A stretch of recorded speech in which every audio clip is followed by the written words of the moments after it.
watch it in a browser, but then I just mute it. All right, here we go. Oh, okay, yeah, no, good call. Because it's gonna. All right, we are going to be live here. We're going live. Oh my goodness, guys! live. This is technology. Okay, Is we are live. We're starting. I believe that we're live.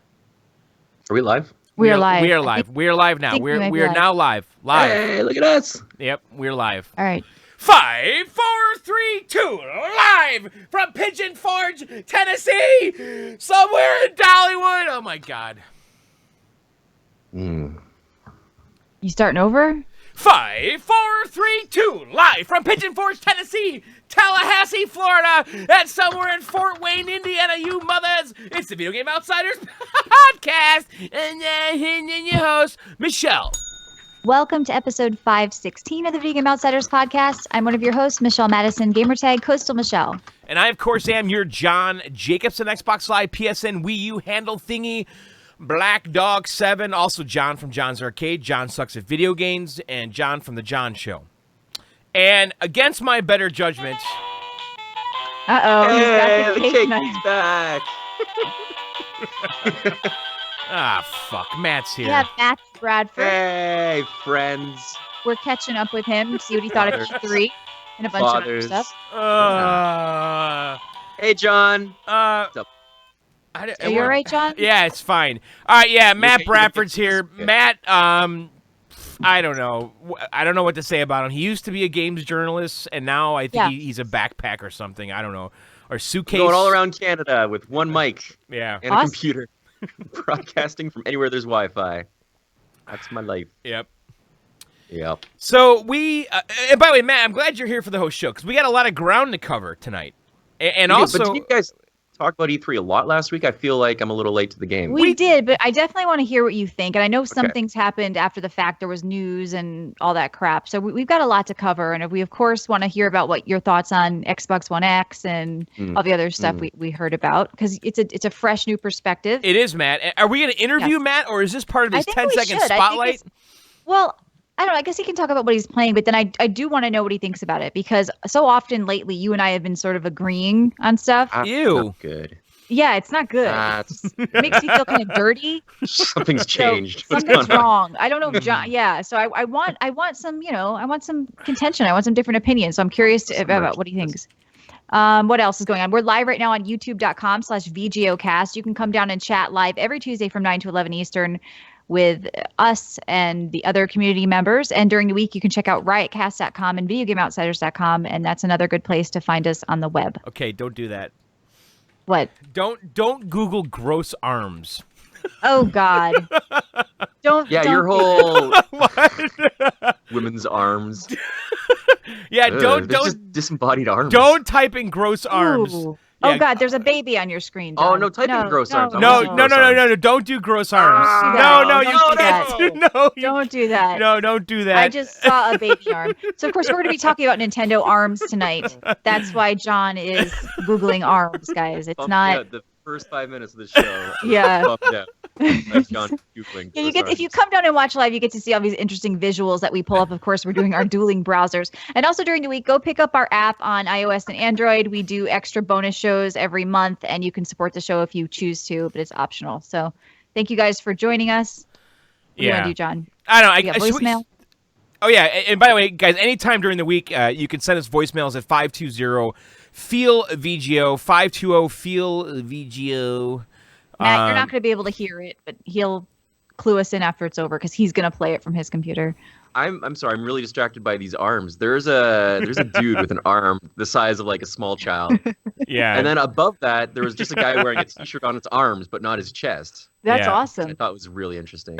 We're going to look at arms pictures while John plays the voicemail. Sorry. All right, here we go. Great answer for a message. This is Rennie C from the UK, aka Black and Dread. First time streaming stuff and first time caller in. I was just wondering what you thought of E3 this year, and everybody keeps going on about winners and losers, so who do you think won? My money's on Ubisoft. They did strong this year after a few years of doing absolute fucking shit. Also, I'd like to know about what you think about Japanese companies money grubbing off of us streamers. Okay, that's all good. I may call in next time, but I don't know. All right, cheers. Bye. Well, it was a British chap that called in, and he wanted to know who won E3. And we kind of did this last week, Michelle. I mean, we all picked our winners and losers. But we're definitely going to talk about who Matt thinks won. But Matt, don't tell us now because I spoiled it last week, and John yelled, and so we need to kind of keep that for the end of the show. But that was shout out to Rennie because I've been talking to him on Twitter. He actually messaged me and he was talking about E3 and he reminded me about PlayStation's E3 conference, and then we ended up doing it live that night on YouTube. So he's been kind of cool. A lot of people have been reaching out to me on Twitter, and I wanted to just kind of say thank you to Shawn on Twitter for giving me a Tekken 6 code to give away to you guys right now. So if you want this code, tweet us at our Twitter page at VGO Podcast, and it's for Tekken 6 for Xbox. And that's from Shawn on Twitter, who also did our really cool art for us. So just let me know you want to just say, hey, I want Tekken 6 on Xbox, and the first person to do it, I will get That's a great prize. It is a good code because a lot of people are playing Tekken 7 now, and they've been wondering, do I go back? Do I go play Tekken 6? So a lot of people reach out and give us stuff, to give away on the show. And if you want to do that, you can always just find us on Twitter or email us or something, and we always get back to the community. So thank you, Shawn, for that. All right, so why don't we move on? Let's do our 10-second spot. We have a lot of ground to cover, I suspect, here. We do, and a lot of arms to look at tonight. That's right. So why don't we move on and do our 10-second spotlight, where each of us has 10 seconds to tell the world we're playing, drinking, and anything else we can cram into a very stupid 10 seconds. Going first, of course, the queen of the ball, Michelle. So, yes, Twitch Prime, you know how they do little things every month, basically. They give you games. Some good, some bad. Yes, some good, some bad. So a lot of times it's just stupid junk I don't end up using, but I was interested in the one this month. So if you have an Amazon Prime account or you do a trial, you can link a free Twitch account to it. And this month they were giving away Overwatch, a golden loot box. So basically it had a guaranteed legendary skin in it. It's really a no-brainer. So if you're wondering, is this going to cost me anything? Do I do it? Like it's just easy. It's a one-click link with your Amazon account. Yes. Help me understand. How would you get a legendary skin otherwise? You have to buy it? You have a chance to get it. It's just like opening packs in Hearthstone or any other game you might be playing where there's a 2% chance to get a legendary item. It's a golden box. Right. Yes, it means it is a guaranteed legendary. Okay. So basically, I ended up getting like a legendary Bastion skin. It was it's cool. It's free. I have Amazon Prime anyway. I know we've talked about this before. Right. Like, there's no ripping me away from Amazon Prime. So it's kind of cool that it's sort of linked in with gaming now with Twitch. I have to say, I have like a whole collection of free games I've gotten from Twitch now. The trick though with that is when they do give free games, they have a Twitch launcher. Sort of like Steam or Origins or anything else you might have. You can launch like a little Twitch app. Yeah. And it has all of the games you've gotten free, but you get free games every month. And I believe you keep them even if you cancel your Amazon Prime account. So this is not like, Microsoft or Sony or maybe some other services where you only have access to the games as long as you have Amazon Prime. Mm-hmm. You have them forever. I think you own the games, and they give away a free game like every month or every couple of months. So it's kind of like a no-brainer if you have Amazon Prime. So also Overwatch, I know it's one of those games that we don't really play a lot, but we always cover. And a new map came out called Horizon Lunar Colony. I guess it's the home of Winston the gorilla. If you've played the game, you know he's an astronaut. So the map is kind of cool. I don't mind the design of it, but like visually, I thought they played it kind of safe. Like it just looks like you're inside a space station. Looks kind of generic. It's very generic. It's very generic. I just kind of wish they went outside more with like stars and low gravity, which they ended up doing for another mode they released this week too under arcade. So there's a low gravity mode, and I know John, you tried that with me, and you basically can jump around and you can do like double jumps because you're floating. You're very, very floaty, and it works better for some characters than others. But I kind of wish that they took this low gravity mode and they put it in the new map. Like that could have made that map really cool. It should have been an outdoor, like look at the moon colony. It makes complete sense. Its space map should have had the low gravity. Exactly. So yeah, that's what we were doing before. Michael Burke in the chat is asking. John and I were streaming that a little bit, and the map is cool, but I've heard it's very friendly for snipers. There's a lot of like high points, and I thought it could have been a lot better. It was just a lot of corridors. Like, why didn't they do some outdoors, like space, stars, low gravity, just map? Like, I think that's what Overwatch needs. They're playing it safe right now. They want a map to always work for every mode, everything. But they need some of this craziness to keep this game fresh, at least for me. Or more character, right? Because Overwatch is always about, like, the cool designs and cartoony fun, right? Right. Well, they constantly are bringing in new characters, but I think they kind of have paused at this point. Like, I don't know if we're going to get Doomfist soon, which I think is probably going to be the next character. I don't know, but it's like they obsess over these characters, like, but they're not releasing enough of them. Like, it should be maybe one on rotation every month or something. Like maybe they don't stay always, but they rotate in and out or something to keep the game fresh. John is looking at pictures of when they sent monkeys and gorillas out to the moon. I guess maybe that's what this is based after. But yeah, I thought it was kind of fun, but they could have done better with it. That's just what I wanted to say. But I was kind of obsessed with shooters this week, I have to say. I think playing PlayerUnknown's Battlegrounds has gotten me more in the shooter mood, and I finally revisited Tom Clancy's Rainbow Six Siege. Oh, nice. Now, yes, this was a game that I was. We need to play this again, by God. We should play it again. Let's stream it sometime. Yeah. This Maybe was a game tonight.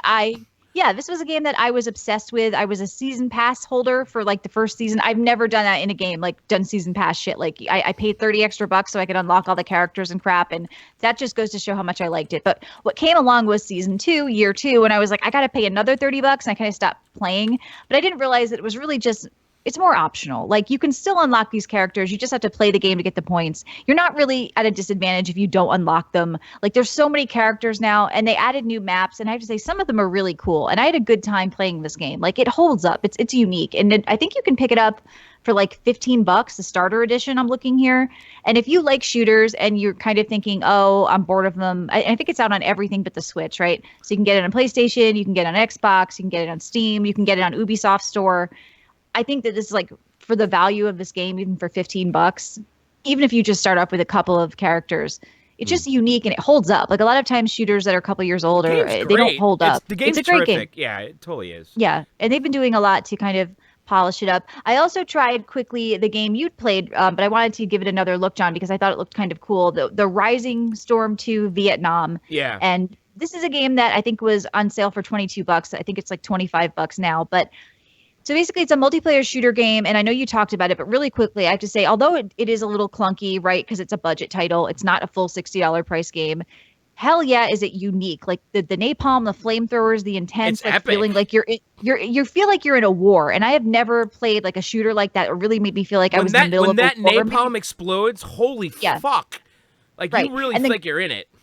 Yeah, it's very, a little bit of Battlefield mixed in, but you're in the jungle, like I said, trench warfare, and the players that play this game are very serious. Okay, you'll hear a lot of military terms and, Charlie's on the trees, and it's like, we need the squad leader here to drop here, coordinate 7s. Like the people that play, like if you want to communicate with some people who aren't a bunch of assholes, a bunch of kids like jerking off, I recommend trying this game just for that. Like I had some really, intelligent kind of tactical planning with people just playing this game, which is weird, right, for online shooters. So it's the community here is almost a bit of what sells this game.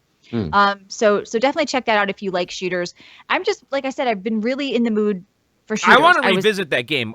We're going to play that too, by the way. I know we talked about it. That. We should revisit Rainbow. But I'm getting in these moods now where, because of PlayerUnknown's Battlegrounds, I am really looking forward to Destiny 2. I know the beta drops a month later on PC, I think August. But, I kind of am glad I waited and didn't play Destiny 1, because for me, this is a whole new thing for me. Thinking about a shooter MMO, thinking about being in the mood for shooters. Now, Matt, does Destiny 2 interest you at all? I know you didn't play the first one because you didn't have an Xbox, right? Yeah, well, no, I played it because it was on PS4 for a little bit. Oh, that's right. It came later, right? Did it come a little later? Okay.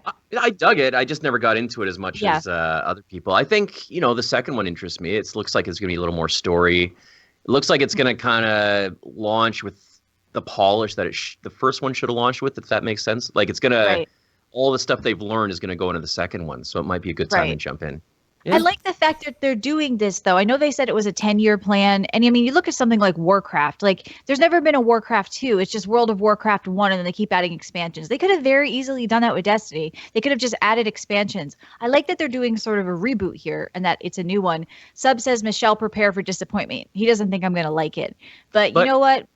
What about... I'm sorry. Can you transfer over your game from Destiny 1? Will you be able to transfer characters or points or rank or anything? Is there any... I'm not sure. I have no idea. I bet you can. I bet you can pull over something, and I'm sure some of the chatters might answer about it. But I just wish it, because like I said, I play other MMOs and especially World of Warcraft. I wish they'd just dump it and reboot it at this point.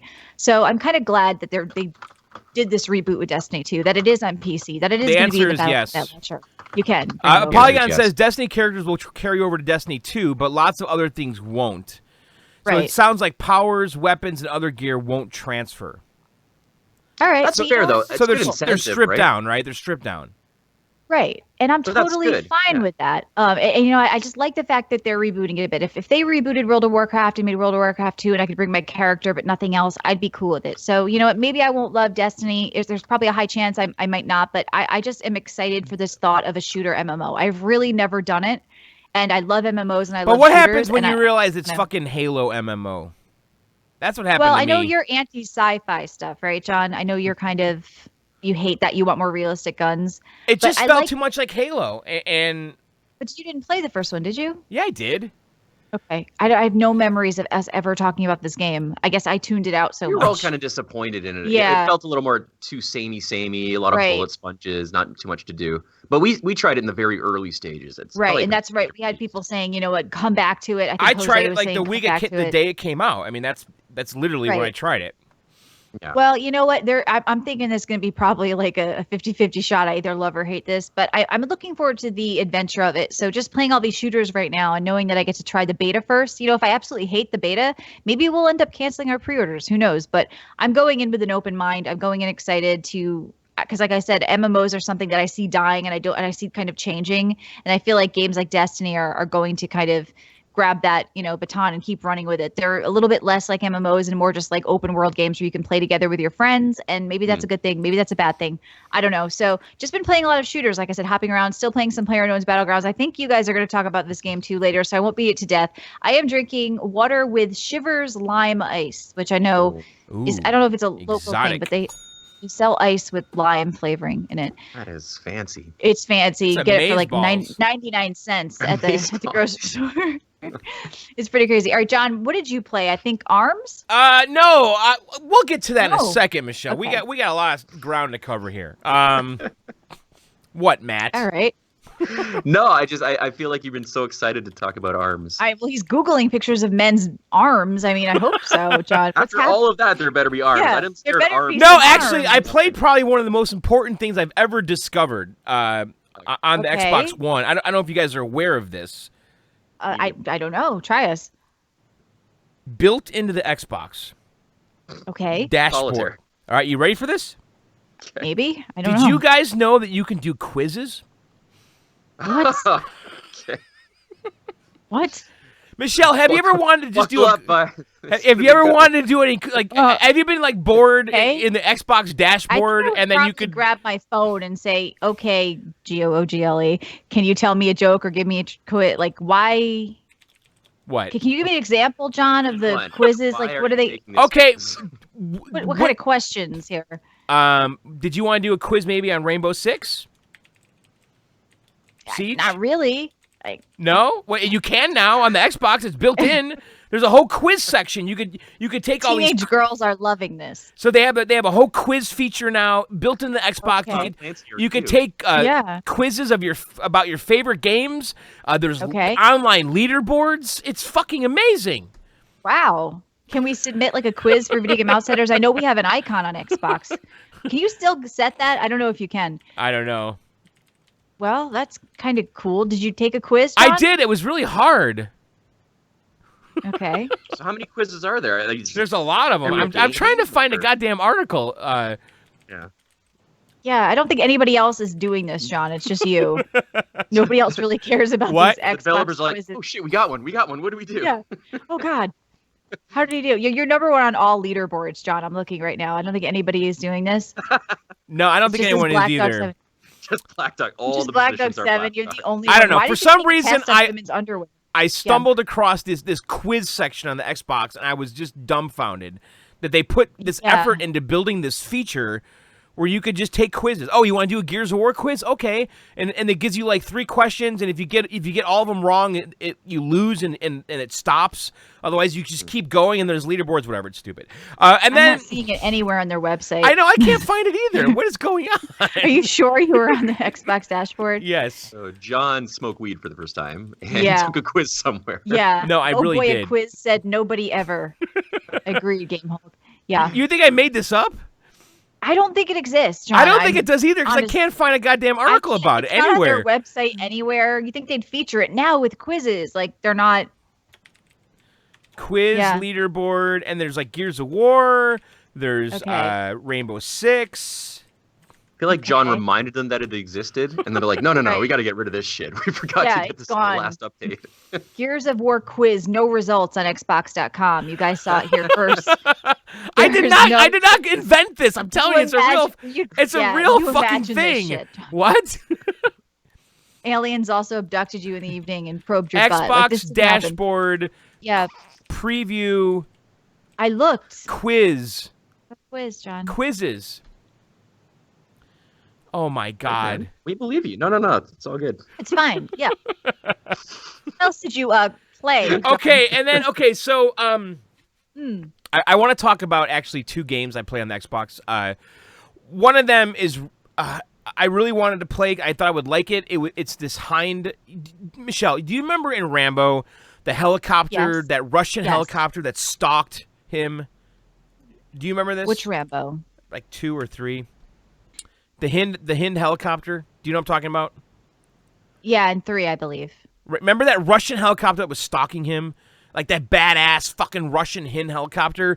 And so there's an entire game built around this. And by the way, I've noticed that there's a lot of new trials on the Xbox, and they're full games, but timed trials. So you can play this Air Missions Hind helicopter game for 45 minutes, the full version, for free. And the game's shit, though. It's a very arcadey helicopter game. I'm sorry. And you're a helicopter guy. So. Yeah, I know. But the Rambo Hind was so badass. Here, remember this thing? It was actually a fake Hind in Rambo. I don't know. Like, I know the Rambo movies, but I'm not up on my helicopter lingo. I honestly wouldn't know which brand or type of helicopter. Right here. Do you remember this thing? Like, you see my screen? This Russian. I think there's been a helicopter in every Rambo. No. This Hind thing was special. Okay. It was stalking him. Yes, I think he's always stalked by a helicopter. That's like the subtitle in Rambo movies, John. So anyway, I tried this game. Like, all excited to try it because it's a helicopter game, and I could play it for 45 minutes for free, but it ended up being just kind of an arcadey mess, and the controls were shit. But it's what about the Rambo game? I want one of us to like really cover that game. We never did. I know, we should. That came out, eh? Oh. Yeah. Okay. All right, so Michelle, there is a game I play on the Xbox that I actually really do want to talk about. Okay. And I want to talk to you about it. Do you want me to leave the... Well, the thing is, there is a game on Xbox One right now that you can play for free for 2 hours. Again, they're doing these trials, right? Otherwise, the game's like $17, I think. And this game is also on early access on Steam. This game boasts that it is the first Battle Royale game on the consoles. And Michelle, we talked about this game, the Culling. Oh God, did you play it? I did. And okay, let me just get this out of the way right now. Okay. Ooh, mostly negative reviews. Okay, let me get this out of the way just right away. Okay. Okay. The game looks like shit. It looks like it's running on a Half-Life 1 engine. It's really bad. Okay, it's ghetto. The animations, the characters look stupid. I mean, everything about it looks dumb, right? However, there's some interesting things going on in this game that are very different than PUBG. And I have to give them a little bit of respect for that because this is not a PUBG clone at all. And so basically, Michelle, in the game, there's crafting. That's part of it. So, like, you spawn... What's that? Well, that's like H1Z1, and you would rip off your pants and make bandages immediately. Well, basically, no. Here's how it works. You pick up a rock. Okay. So now you have a rock. Okay. Michelle, if you All right, I've got a rock. Let me ask you a question, Michelle. If you have one rock... What? What do you have? I have... you have one probably rock. If I put a stick on it, I could probably make like a No. If you have one rock, you have a rock. But Michelle, did you know if you have 2 rocks, do you know what you have now? No. A knife. Oh. Because you could take those Naturally, you could take those 2 rocks and rub them together. Okay. And now you have a knife. Interesting. Now, if you have 3 rocks, do you know what you have? Bazooka. Yeah, grenades. A hatchet. Is this a Harry Potter game? You could take the 3 rocks and rub them together, and now you have a hatchet. Awesome. So what happens if you have 10 rocks? That's a house. Does the rock I don't know. actually I haven't appear? figured out how to get guns or anything in this because I was basically running around with a machete and shit. So it's a rock collecting simulator. You get Well, as many rocks as you can with weapons. Well, here's the weird thing about this game. So I did the tutorial, and it basically introduces this whole crafting thing, right? And then I play an actual online game. And then there's like no crafting all of a sudden. Like there's no rocks anywhere. All I'm doing is going inside buildings and opening doors and finding shit. Like opening lockers. There's lots of lockers in this world, by the way. It looks like a lot of melee weapons and bows and arrows. Didn't look big on guns, right? From what I'm seeing. There are guns. I haven't seen a gun. I haven't been shot by a gun. I haven't found a gun. All the combat that I got in with other people was with knives and shit. Well, I mean, I like that aspect, but it looks like crap. I mean, it does look like shit. But you know what? There's something about it that I really want to play it again. I want to do it. I really do. And I don't think it's free at all on Steam. You have to pay, right? Yeah, it looks like $25 on Steam. So it's too bad you don't, because on Xbox One you can play for 2 hours for free. Yeah, that's pretty cool. So I'm gonna recommend that if you have an Xbox One and you're craving a battle royale game, you at least give this a shot. And just know Let me read this review, though, just to kind of counter that. This is ghetto, though. I'm about to say, just know this is ghetto compared to PUBG. You know when you leave a tray of cat food outside for the nice stray cats who live in your house's crawl space? Then it starts raining, and you forget to take the tray back inside. The food gets all soggy and swollen. Then you dump... What the hell? Then you dump the bloated wet food onto the ground without thinking, so you can clean the tray and refill it with cat food. Then when you come back with the fresh food, the kittens are eating the disgusting mush off the mud, and all you can do is sit in the porch and think about life. That's how this game's development went. Oh. So apparently, John, they said they were going to do all this shit. They let it rot. They had good intentions, but they are not going to bring this out of early access. This is the game. It's crap. But the game just came out on Xbox. It just came. Well, I think that's how it's going to be. I think that... Well, I'm telling you that there's something about this that is mildly fun. And I could see it. Yeah. I'm not looking good. I am not suggesting anyone buys this game. I'm suggesting people on Xbox play it and try it. Play it for 2 hours, yeah. Because I didn't hate it. I really didn't. There's something interesting about what's going on, and there's a lot of weird... There's like a currency in this, too. As you're playing the game doing shit, you keep getting currency. And then there's like stations that you can use to buy guns and shit. I guess that's how you get the guns.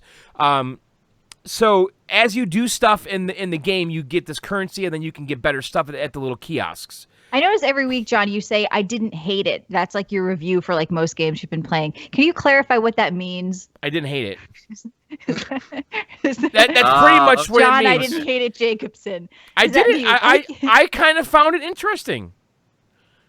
Again, I'm sticking with this. I'm not. This is like 2 years old at this point, I think, for Steam. It's been there for a while. Don't buy this game. Go play it on Xbox for free right now, is what I'm saying. But I do like the fact that they're boasting it's the first battle royale game on consoles. Yeah, Randy says I didn't hate it. 10 of 10. Yeah, like, so they're definitely trying to milk this whole shit though with the battle royale stuff, and trying to be first. Yep. And then and by the way, I'm not gonna talk about it. Why? What? What are you talking about? I was gonna talk about that game. Are you uncomfortable because Matt's here? Or? No, I was gonna talk about the game that I didn't play tonight that I was going to play. Okay. But I don't want to talk about it. All right. I guess we'll wait for next week. Cliffhanger. What was it called? Outlook? What was it called? Outlast? Crossquilt? What is it called? Crossout? Crossout, I believe. Now listen. Why don't you tell us about it, John? I don't know. I didn't play it. Now, here's the thing, though. I'm in the Xbox, and they have this free-to-play section. And this is the #1 free-to-play game on Xbox, according to my according to the dashboard. And then I'm like, well, I see it's on PC. I should probably play it on PC and forget the Xbox. So I downloaded it, and I installed it, and I didn't play it. I was going to play it, but then you and I did Overwatch instead. But it looks kind of interesting to me. It's kind of looks like World of Tanks or something, but with cars. And you're basically crafting and making these Road Warrior types vehicles. And what's that movie that I can't think of right now on the tip of my tongue? Road Warriors? No. Thunderdome? What is that movie? Mad Max. Road Mad Warriors. Max, yeah. It looks like Mad Max to me. I know. I said Road Warriors, the same thing. Right, but I'm saying, like, I was trying to think of Mad Max.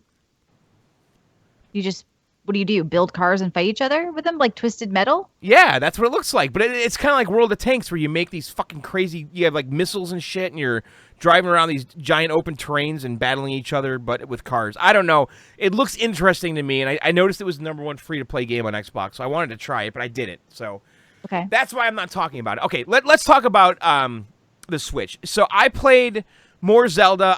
I'm actually really enjoying Zelda, Michelle, and I feel like I have a bit of a purpose right now and direction. I'm trying to get to the Zora domain. Did you ever make it there? I can't. I don't know. My goal was to go do a dungeon, so I kind of dropped everything and went to the sand area. Yeah. With that whole city that was run by women. I had to dress like a girl to get in, and then I went and did the Divine Beast there. That was a massive like long puzzle with the Divine Beast, and then I killed a boss. So that's what I focused on before I kind of was like, I can't take this anymore. I'm not sure about the names. Yeah, the Zora domain is like the water world basically. Okay. Yeah, I was in the sand world. So I'm on my way there, and it's actually taking me a long time to get through it. There's these fucking guys that throw they have like electricity arrows and shit, and they really fuck with you. But I really do like this game. I'm like into it now. Now that I have like direction, I think like the first like 10 hours of it, I didn't really have any clear major goals to do. And now I feel like I have these kind of goals. Like right now, I know what I need to do. Like if I turn it on right now, I know what I'm doing, and I have somewhere to go. The setup of the game was definitely takes a long time, but I kind of like that better than once I saw what the goals really were. Once I was like, this is what I'm doing. These are the dungeons. I don't really like these dungeons. This isn't, you know what I mean? Once I saw what the game was, then I liked it less. I loved the initial kind of bewilderment of the game, like going in and this open world. It's just kind of something for everybody to experience. So it's funny that our kind of feelings on it change. I'm wondering once you do a dungeon, what you're going to think. Are you going to be encouraged to go do another? Well, I hope so. I mean, I really want to do that. Once I get to Zora's Domain, I'm going to make a beeline for the nearest Divine Beast. Now, did you find yourself like unequipped a lot of times going back to towns and then going back to the place where you were getting killed? Because I'm wondering if I need to do that now, because I never have enough arrows, but then I kill the bad guys and they drop arrows, so I'm like, well, do I really need to go back to the town and get better stuff? Like, did you find yourself managing the whole town versus questing where you're going back and forth to get loot and shit? Not really. Yeah. Nope. You didn't. You're just able to find it as you're questing. I just kind of kept shit in my bag and went out there and ran with it. And I didn't have any issues. It was more like a long puzzle doing it. It wasn't hard combat-wise. Like, it was a boss that I killed in the first try. It was just a really long puzzle and figuring out the way I had to spin the Divine Beast. It wasn't anything I felt like I really had to prepare for. Right. It might be different per, Divine Beast. Because that's what I'm wondering. Right? Like, do I need to make sure I have enough gear and shit before I even attempt to go to a Divine Beast? I think they sort of set you up before you go. Like, I got some bow or something like that. And then afterwards, they gave me like a shield as my reward that I knew would break, and I kind of felt like I did all that and it was for nothing. And then it breaks and the reward's just gone. Now, Matt, are you ever going to get a Switch? Or did you get a Switch, Matt? No, you know what? I really want to, just down the road, because after E3, I'm like, you know what? There's going to be 2 or 3 games now. Yeah. And I think Xander would dig it. So I think it's definitely on my list. I want to ask your play styles, though, of this game. Is it wander around and just whatever comes, or are you going from objective to objective? Like, how do you guys play? I'm trying to get on the objective path because I feel like I had no direction for a while, and right now I have clear direction. You can really do anything you want with it. Like, if I was to wander for hours, right? You can, and you can find those little fucking bugs and shit, fairies and shit. I would print out a map because there's like 7,000 things on a map. If you print it out and mark all of them, you can pick up every seed, every, like I know for you, Matt, you're a completionist, you're an achievement person. I don't think there's achievements, which sucks, but there's like so many things you can get. And I feel like I would want to go through and just move through each map strategically, hitting everything. But I didn't do that. I sort of the way I played was just wandering, just kind of. I think that's a better way to do it. The other way would be too mechanical. Took me. I know, but the thing is, I ended up being like, oh my God, you get overwhelmed. I was like, I've missed so many things. I got to go back now. I missed that shrine. I got to do that puzzle. Oh my God, I didn't pick up that berry over there. So it's like, I wish that there was fun to it, but it was sort of like, I think you're missing so much stuff that I knew I was never going to go back to. But I think that the fun of just kind of going to the world, knowing nothing, don't research anything. Because I saw all these lists, like 10 things you need to know before you play Zelda, right? And all this crap. Yeah. People were trying to show you There's maps, always trying to those tell you what to things, do, trying to give you cheats. Like, I think if you and your son play, just kind of go in there, don't know anything, just be kind of, like I said, the mystery of this game was cool. You see a little speck on a rock and you're like, wow, I can tinker with that. Something happens. Yeah, Like you yeah. want to be surprised. So that was the fun of it for me. That's cool. Yeah, I've heard people sink like 200 hours into this thing. Oh, I yeah, think this game would drive me crazy trying to collect everything. I mean, but the thing is, you don't have to collect everything. It's totally I know, optional. but I do. Yeah, that's what I'm saying. For you, I feel like you better keep track of what things you've picked up and what things you haven't, because if you don't from the start, you're screwed. You're never going to know. Well, I heard there's 900 of those little like bugs, aren't they? Seeds. Or kokoros or Yeah, those are seeds. They like expand your weapons and your inventory and crap. And then if you get them all, you get a pile of shit. Yeah, you get you're like literally. That's the reward. A shining literal store. pile of shit. No, it is. It's a literal pile of shit they give you. Is it an golden emoji? shit. Like a little poo emoji? It's a poop. Yes. Yeah, it is. So it's funny. like, why would you even bother doing that? To get trolled by fucking Nintendo. Just Shigeru Miyamoto's face on a Yeah. pile of poo. Exactly. All right. Well, that's good though. And then Nothing the else. other game I played, Legs, ARMS. tendons. Nintendo, Yeah. I got Belly button. ARMS. ARMS for the Switch. So, You okay. canceled it and pre-ordered. I did. So I pre-ordered the game a while ago. And then I played the global test fire and then I canceled it. And then I started thinking about it and wanting to play it again, and I reordered it. And I don't know how to review this game. Yeah. You didn't didn't like hate it, guys. What? I didn't hate it. Okay, Prepare so for the dodging. okay, let me explain this game. Okay? Okay. So I think they're trying to create this kind of Overwatchy boxing game. Yeah. Yeah. With all these different characters. I'm going to tell you the negatives about the game, too. First, maybe. Okay. So they have a whole bunch of characters in the game. Mm-hmm. I don't think there's enough characters in the game. I think they're short on it. Like I think we're kind of spoiled by all the characters in Overwatch. Like there's somebody for everybody in that game. And Yes. I just feel like the character selection is a little light. And I wish there were more. Because it's like you kind of gravitate towards one or two of them, and then you don't like the rest of them. So really, you only end up liking one or two of them. And then it's like the rest are just like throwaway. And if like there was double or triple the amount of characters, you would end up liking maybe 5 of them, you know? So the gameplay, okay, I only played the single player. And I did this Right. I did this on purpose because I played the multiplayer in the beta test fire thing, right? So I played only the single player. I streamed the first hour of it on my channel, John Sucks at Video Games. However, Michelle, I'm going to tell you that I'm a lot better than I was when I played that stream. I've gotten actually pretty good at the game. Okay. And the combat is actually really fun and good. It truly is. But I'm finding that With the Pro Controller, right? Because you didn't like the motion I controls. do not like the motion controls at all. Okay. And I'm using the Pro Controller, or I'm using the Switch and handheld mode all put together. And by the way, Okay. if you remove the Joy-Cons, so say I'm in handheld mode, not on the TV, and I use the 2 Joy-Cons separately, removed from the unit, it kind of, as soon as you remove them, I can't figure out a way to turn off motion controls. You follow what I'm saying? Yeah. So It's a little awkward. I have to basically keep the whole thing assembled so that to kind of turn off motion controls. Yeah. Does that make sense what I'm saying? Yeah, I hear what you're saying. So what if you have them in your bag and you're traveling and you try to pull out your Pro Controller? If they're detached, it's going to automatically turn motion controls on.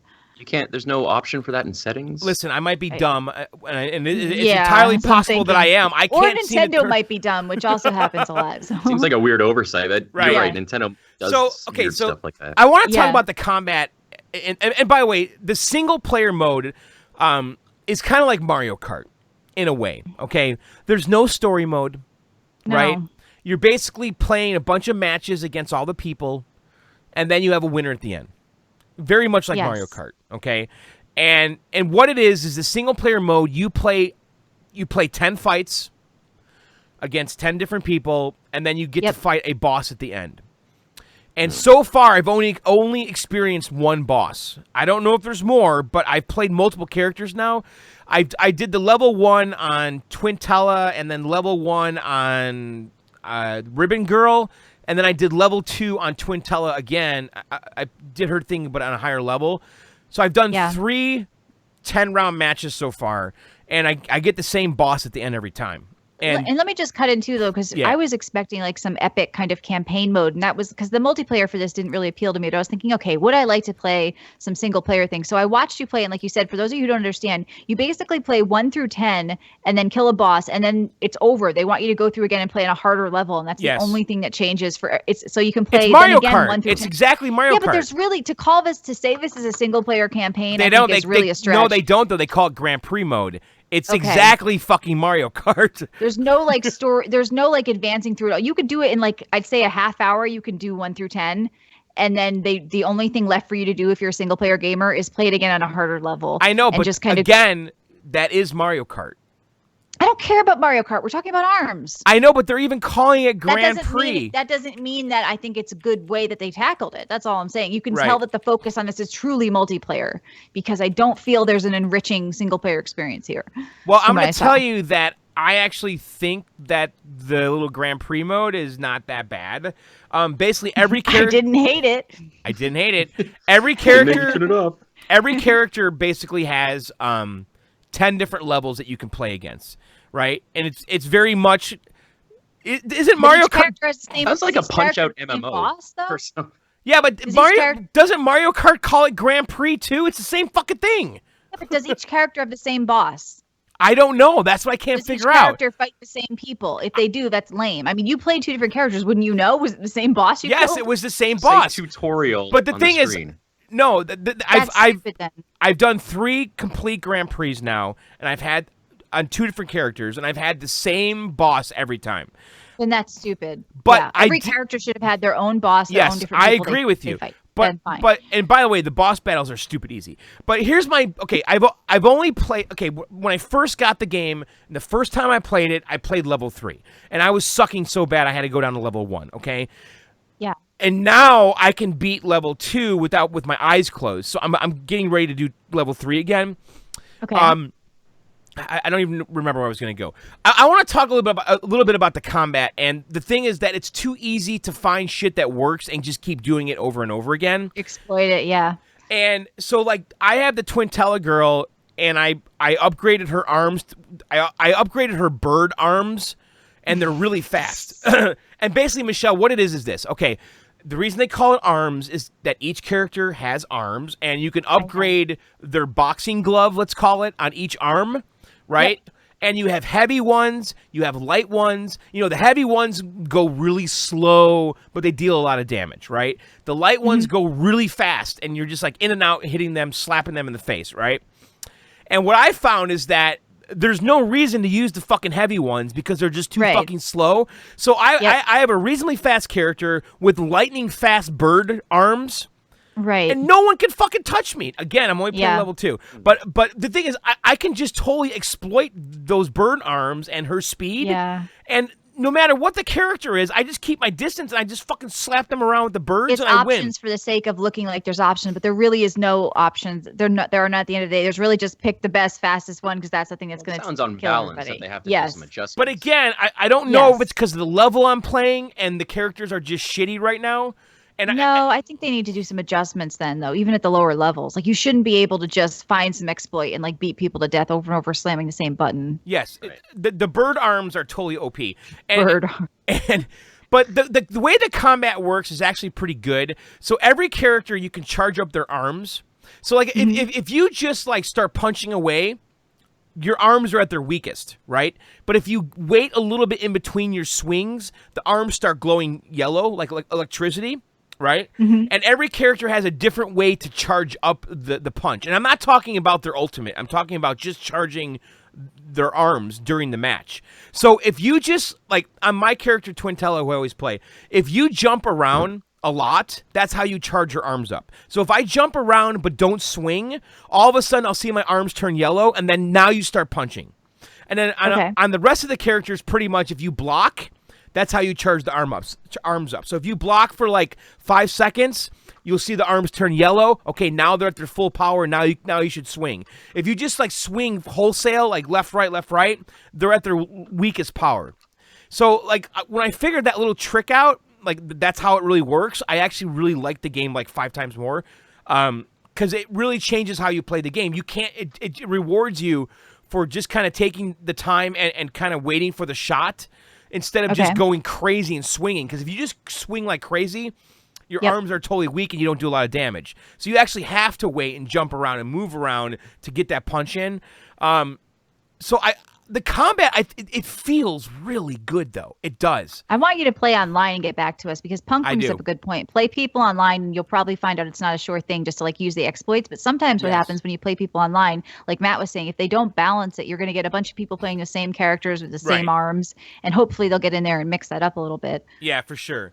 And I agree with you, because I'm going to stream it online next. So I probably played like, I'm guessing 2-3 hours of the single player right now, but I'm really liking the game. I'm not gonna fucking lie. I like this game. I do. I do wish that there was more characters. I'm sure they're gonna fix that down the road, because I'm just kind of already bored of the selection, Michelle. With amiibos, right? There's gonna be amiibos and then unlock characters. I don't know. There's no character customization, by the way. Besides changing the arms, there's no like. Well, they missed out on that. They should have followed with, like you said, different skins, different, I mean, arms, they can add that later. I mean, there's different arms. And by the way, how you unlock arms is this. So as you're playing the game, so basically all of the arms that are in this game are already in the game, but they're spread across all the characters. Okay. So like Twintella starts out with like these 4 arms. But if you want to use her, but you want to use like one of the heavy weapons that the tank guy has, you have to unlock it for her. Does that make sense? Right. So you unlock everything by playing these mini games, and it's actually kind of shitty because you get these coins. As you play the game, you get coins, and you can use the coins to play the mini game to get the new arms. But if you fuck up the mini game, you get nothing, and you wasted all your coins. So it's not like a sure thing. I'm not sure how we feel about it, because it's like, oh wow, I got 30 coins, I can get another arm now. But then you have to successfully play the mini game, and if you're not successful doing it, you wasted all your coins and you have nothing. So I don't know what. So it's a bit of a gamble then. It is a gamble. So you can go in there and just kind of. Yeah, it's not like opening a loot crate where you're guaranteed to get something. The coins just give you the opportunity to play the mini game to maybe win something. And the mini game is a game of skill where you have to shoot targets. So how long until Nintendo introduces like arms coins for $1.99? Oh, yeah, no. I know. For kids to drain the old account. Yeah. I hope not. Or John. I don't want them to do like expansion packs or amiibos, like $15 for every new character. We go buy an amiibo. It would be cool to see support for this without money, because I feel it's is it $60, John, or 50, 40? What is it? I think it's 60, but I bought it on Amazon, so. Okay, but still, it's a full price game, so. Yes. I hope they don't charge more for characters down the road. What's so funny, Matt? Your Blues Brothers thing that popped up on your screen. Well, Tiger was saying in chat, this could become the next esports sensation. Do you see a game like this with enough love and tinkering becoming the next Smash Brothers? I've been reading some stuff about it, and people seem to like it for that kind of esportsy thing. I don't know, though. I really don't know. I got to go play online this week. I purposely didn't do it because I really wanted to try the single player, because that was the big question mark. I know, Michelle, you were wondering about it, too. Right. So, I don't know, Matt. I don't know if this game has legs. Oh, no. Please tell me that wasn't intentional. No, that was brilliant. Was that good? No. I love that. That was awesome. Yeah. I think I feel like Nintendo's trying to go for either like an Overwatch Lite or I feel like this is its vanilla entry fighting game that it's going to try to push. I feel like it's going to develop this thing. Is it only 1v1? Why not do like objective-based stuff with like 5v5? Right? Can you do that in multiplayer or no? Yeah, you can do 2 versus 2. You can do like it's like one. It's like a team deathmatch. I mean, there's a deathmatch thing. It's like 4 people. So when I played the multiplayer, and by the way, I heard that the local co-op the local multiplayer is like a blast, because there's like a big party mode. And by the way, there's a whole bunch of other modes I'm not even talking about. Like there's a horde mode where you have to it's you versus 100 monsters. Like I did that. It was kind of lame, to be honest. I don't want to do it again. Not as lame as your legs joke, but the chatters are still upset with you, John. Oh man, that was great. But there's a 1 versus 100 mode where you have this you have basically 10 waves of 10 baddies attacking you, and they get progressively harder, and then there's a boss. Actually, there is a boss at the end of that, Michelle, and that boss is different than the other boss. So I have experienced 2 bosses then, technically. But the boss that's in the 1 versus 100 mode is basically the same enemies that were attacking you, but just much stronger with more shit. Yeah. And then what I do like about it though is that they mix up the game modes quite a bit in the single player. So you do those 10 matches, but you're not doing the same thing all 10 times. Okay. So sometimes you might be doing a straight up match, and sometimes you're playing the volleyball game. The volleyball game is actually pretty damn fun. There's basically a volleyball that what you're looking at right there is me unlocking the. Yeah, I mean, I see the volleyball mode, and people are wondering, is there a basketball mode? Like, yeah, what there's other a things do they do here? There's a basketball mode where you have to grab your opponent. So if you throw both your arms at your opponent, you grab them, and in the basketball mode, you have to grab them and then throw them in the basket. It's pretty funny, actually. Okay. You basically slam dunk them after you grab them. So Feather says we will never get these last 20 minutes back. Shut the fuck up. They said someone else said 2 of your listeners will buy this game. Yeah, I don't hate this game. Oh no. I don't. I really don't. I actually like this game. I'm recommending this game. Okay. If you can get it on Amazon for the $50 or $48, I think that's probably over. No, it's the first 2 weeks of the game's life. Okay. I like this game. I'm not gonna fucking lie. I really do. He doesn't hate it, sound guys. like it though. Yeah. What do you mean it doesn't sound like it? Sound like it. No, I do like this game. I like it. Oh, you're cute. Yeah. Fuck off. He likes it though. He doesn't hate it. I do not hate it. Not fit for the pit. No, right. Good. So ARMS, I'm giving it a solid 8 out of 10. Wow. What? After that review, that was a 6.5 review. No, that's an 8 out of 10 right there. Wow. Well, what negative shit did I say, Matt? You said it wasn't deep. You Yeah, didn't John, know. when I was watching you stream it, you were like, this is lame. You were like, this is the single player mode. I think you were kind of like, I didn't feel like it was an 8 when I was watching you play it. I think you're recollecting on some fond memories. No, because after I streamed it, I actually really started understanding all the mechanics, which I did not understand when I was streaming it for the first take time. your Flappy Bird guy and slap people? Exactly. The mechanics, get the fast character with the fast arms and just slam A. Yeah, but I didn't understand the whole power-up thing and all that shit, how to power up your gloves and shit. Like, I didn't understand that when I was doing it. Okay. Right. Yeah. So it's got legs. Anyway, and I'm drinking a Pellegrino. Oh. With look at you. With lemon. No ice, by the way. It feels out of place. I know. I don't know if I'm dressed well enough for this, John. You're not dressed well enough? No. I am drinking out of the plastic. Not for your Pellegrino. I mean, I thought my lime ice was. I'm drinking holy a crap. Pellegrino. I just Googled Pellegrino and I saw some stuff I don't want to see. Oh my God! Turn that off. Do it again. She drinks Pellegrino. I don't. What's the big deal? You'll see it in a second on the stream. All right, so are we going to let Matt go, John? Or are you no, gonna, take a break. Take our this break. This is how we do it with Matt's here. Yeah. All right. Tiger, play a song. All right. Tiger's not here, John. You're gonna have to play a song. You're gonna have to play something from instinct. your. Jesus, what's going on? I know. from your best of Kill Screens album, John. All right. All right, we'll be right back. We will.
I'm back. Yeah, we're streaming. I think John's playing a song right now. If we put, I'm gonna put the volume on the stream. Yeah. They can hear us. They can hear the song. It's alright. I don't think a lot of people really care about the song. You guys? Like singing notes. We should sing with it. No, it's a Killstreak song, right? Right now I hear some guitar. Let's just, okay, I'm gonna try to guess it. Sirens in the night, blue sky, fireworks on the horizon. I think we just wrote their next hit. If they like videos or kill screens. Oh, he's got his own YouTube tracks over here.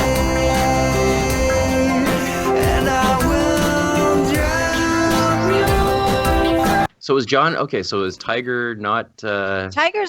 I don't know. I mean, Tiger's welcome to come. What we found is every time we have 3 people on Skype, we get a lot of static.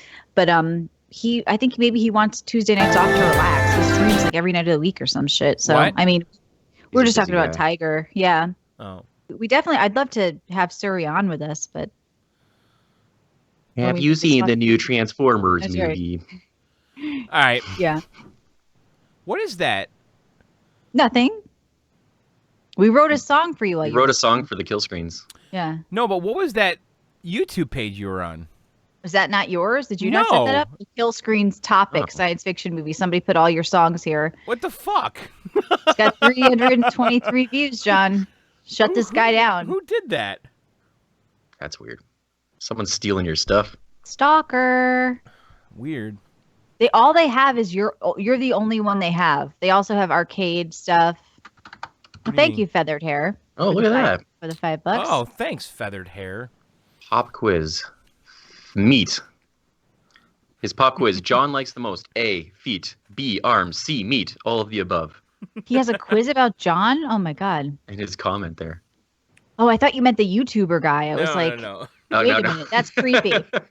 John likes probably all the meat. I guess it- I'm saying yeah, meat. meat's a good Yeah, solid I, answer. I think meat, bulk meat in particular. Bulk meat. I mean, if we're gonna get Bulk meat. specific about If we're it, gonna get specific, that's right. Mhm. It's definitely bulk meat. yeah. Bison. Bison meat. Elk meat. Bison. Bison. All right, John, you ready? 5, 4, 3, 2, 1. 5, 4, 3, 2. Boop. All right, Matt, what's going on over there? Oh boy, I've been playing games, guys. It's been what? Really? It's been About about a month yeah. or two. Yeah. What About have a you been month or doing? two. Well, I'm going to talk about them in order of how I'm enjoying them. I want, if someone could kind of quarterback this, I want people to see this because it's kind of hard to describe. It's called Shadow Tactics on Okay. PC. Is a game I'm playing. Now, if you remember back in the day, a game series called Commandos. The concept being, it's a top down. You've got a squad of people, each with different abilities. And you kind of click them through the map. Yeah, they're too I small. remember that game. It was kind of cool. Like, Yeah, it was- like army men. No, not Army Man, but No. it was kind of like remember early Fallout. You see them Yeah. from the top, and you're saying you're the demolitions guy. You go over there, bomb that wall. Then my Yeah, stealth guy's I gonna. remember. kinda I stand had in. that game. Yes. Yeah, so Shadow Popular. Tactics is kind of like the rebirth of that genre Okay. for modern age, and it's fucking fantastic. I love it. I forgot how much I enjoy this genre. So basically, each level is just this gigantic diorama. Mhm. And you've got, 2 to 3 characters, each with their own specialized abilities and multiple objectives, multiple ways to do it. And you're just kind of, it's like you're playing with action figures, really. Yeah, This Army gigantic Men was the playset. same game too. Is that right? So I mean, but this is more stealth, right? So you got your super ninja guy who you'll Yeah. use to kind of get up close and take people out and hide them in bushes. You got your little girl who sets traps and calls them close. And it's really just that's it. You've got there's a story going on. You're setting your different people into each mission, but the game is just so much fun because you can play each level very differently. There's like whole sections of the map you won't even discover if you played a different way. Mhm. It's one of those games that rewards kind of exploration and just kind of experimenting with your abilities. And there's tons of stuff to do. It was on Steam. I just thought I'd give it a try. It was like $40. Yeah. I've been playing this thing religiously for like the last few weeks. It looks like something that has really good cutscenes too. Like, I can see the gameplay versus the cutscenes. Like, is it that they kind of drive you through like what you're doing at the end of every level? You get a cutscene with story. Or like, how do they break it up? That's a little misleading. I haven't seen a cutscene yet. Okay, weird. Because I'm watching like their trailers and cutscenes, and I'm like, these look cool, but maybe they're not in the game. But if you see that trailer, like, look how, I mean, on a PC, like those are detailed maps. That's not even the best quality you get. Like, those are really detailed maps. You can zoom in on the individual people. Okay. So it really does feel like you're playing on a playset, and it's got a ton of good reviews. People like it, yeah. Yeah, no, it's really solid. I think it's also out on PS4 and Xbox One as well, if you guys want to give it a shot. But I think this is a keyboard game, because there's lots of different nuances, different things you can do. How much does this game cost? For me, it was like $40. It was on sale for like 30% off like 2 weeks ago. I'd just wait around. It'll probably be on sale again. Yeah. It's one of those games that you'll probably pick up in a summer sale and spend your entire summer playing it. You guys heard of Nier Automata on PS4? Yes. I've been telling John to try this game because I thought he might like it. I think he would. I mean, it's got, John, you played Bayonetta, right? I did. Okay, well, the combat's kind of that frenetic kind of slash everything, jump around, chaos kind of combat. But along with that, you've got a decent open world game that's kind of trying a few new things, actually. It's a mix between kind of the Bayonetta type fighting and this is made shooter. by Platinum, so it is those guys. Oh, I didn't even notice that. So there's the connection, right? So it's also a twin stick shooter, because a lot of times you've got a little robot that floats around you, and you can use him as a twin stick kind of shooter guy with the right analog and have him shoot your enemies as well. So you can be like hacking people up and shooting them, and then you jump in like your little airborne mech machine things, and it turns into an actual shooter. But the draw for this for me is I finished it once. It took about 20 hours. Mm-hmm. And then each playthrough is told through a different perspective. So you start again. It's New Game Plus, but this time you're playing as her partner. The robot dude? Yeah, the robot dude. But it's not just that, but you're also experiencing the game, different sections. You're going down different paths, and the first time you play it, he disappears a couple times. So you get to see where he went, and you also get to like see different cutscenes from his perspective. And then the third playthrough is a different person. And then there's like 5 or 6 other ways you can play this game. So do you want to do that? I really do, because I'm finding my second playthrough, there's new quests, first of all, because he has different abilities. There's new story elements. The first time you go through it, you don't really know what's happening unless I'm just dumb and I don't get the story. Mm-hmm. It's something about like robots gaining human abilities. I didn't really get it, but the second time, like, he tells the story, so you get a little more insight. And then apparently the third time's told from a very different perspective, and you get kind of behind the scenes as well. So you got that solid combat. And if you look at, see the trailers, those are actually kick-ass boss fights. Those things are like Shadow of the Colossus boss fights. The boss fights look really cool. The animations and the combat look really cool in this game. Just like this. But here's the big question, though. Buy this on PC or on PS4? I got it on PS4. I'm not entirely thrilled graphically. It looks very washed out. It looks very washed out. So I don't know if that's just how the game is made. Mm-hmm. But it's very kind of gray, beigey color scheme. Maybe on a PC, things will be sharper. Right. I'm not blown away by the graphics on this game. It has good reviews on Steam. People like it. I haven't seen anything. John, you can always grab it on PC and use a controller. Right. I would probably say. It at least seems like a controller game. I think so. I'm not sure if I'm in the mood for another Bayonetta type game. I don't know. Bayonetta is a loose analogy. That's just the combat, right? Like, this is like an open world hack and slash. But yeah, the combat is hack and slash, but you can also hack machines, like literally hack machines, get them to fight for you. Yeah. It's different. It's got a different vibe to it. It's a very weird Japanese vibe to it. Yeah. I think you did.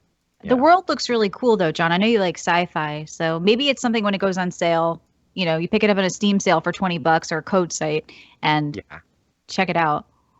Yeah, I think, it's, I never played the first one. Apparently it's a cult classic, but I like that they're doing that, like, replay is rewarding you, because so many times with single player games, you're like, I'm not going to play this again, right? But did they phone it in, though? Is it clearly a different game when you do it? It's like, no, they didn't have to do that, though. Right. I feel like the whole design was, we want people to play this multiple ways.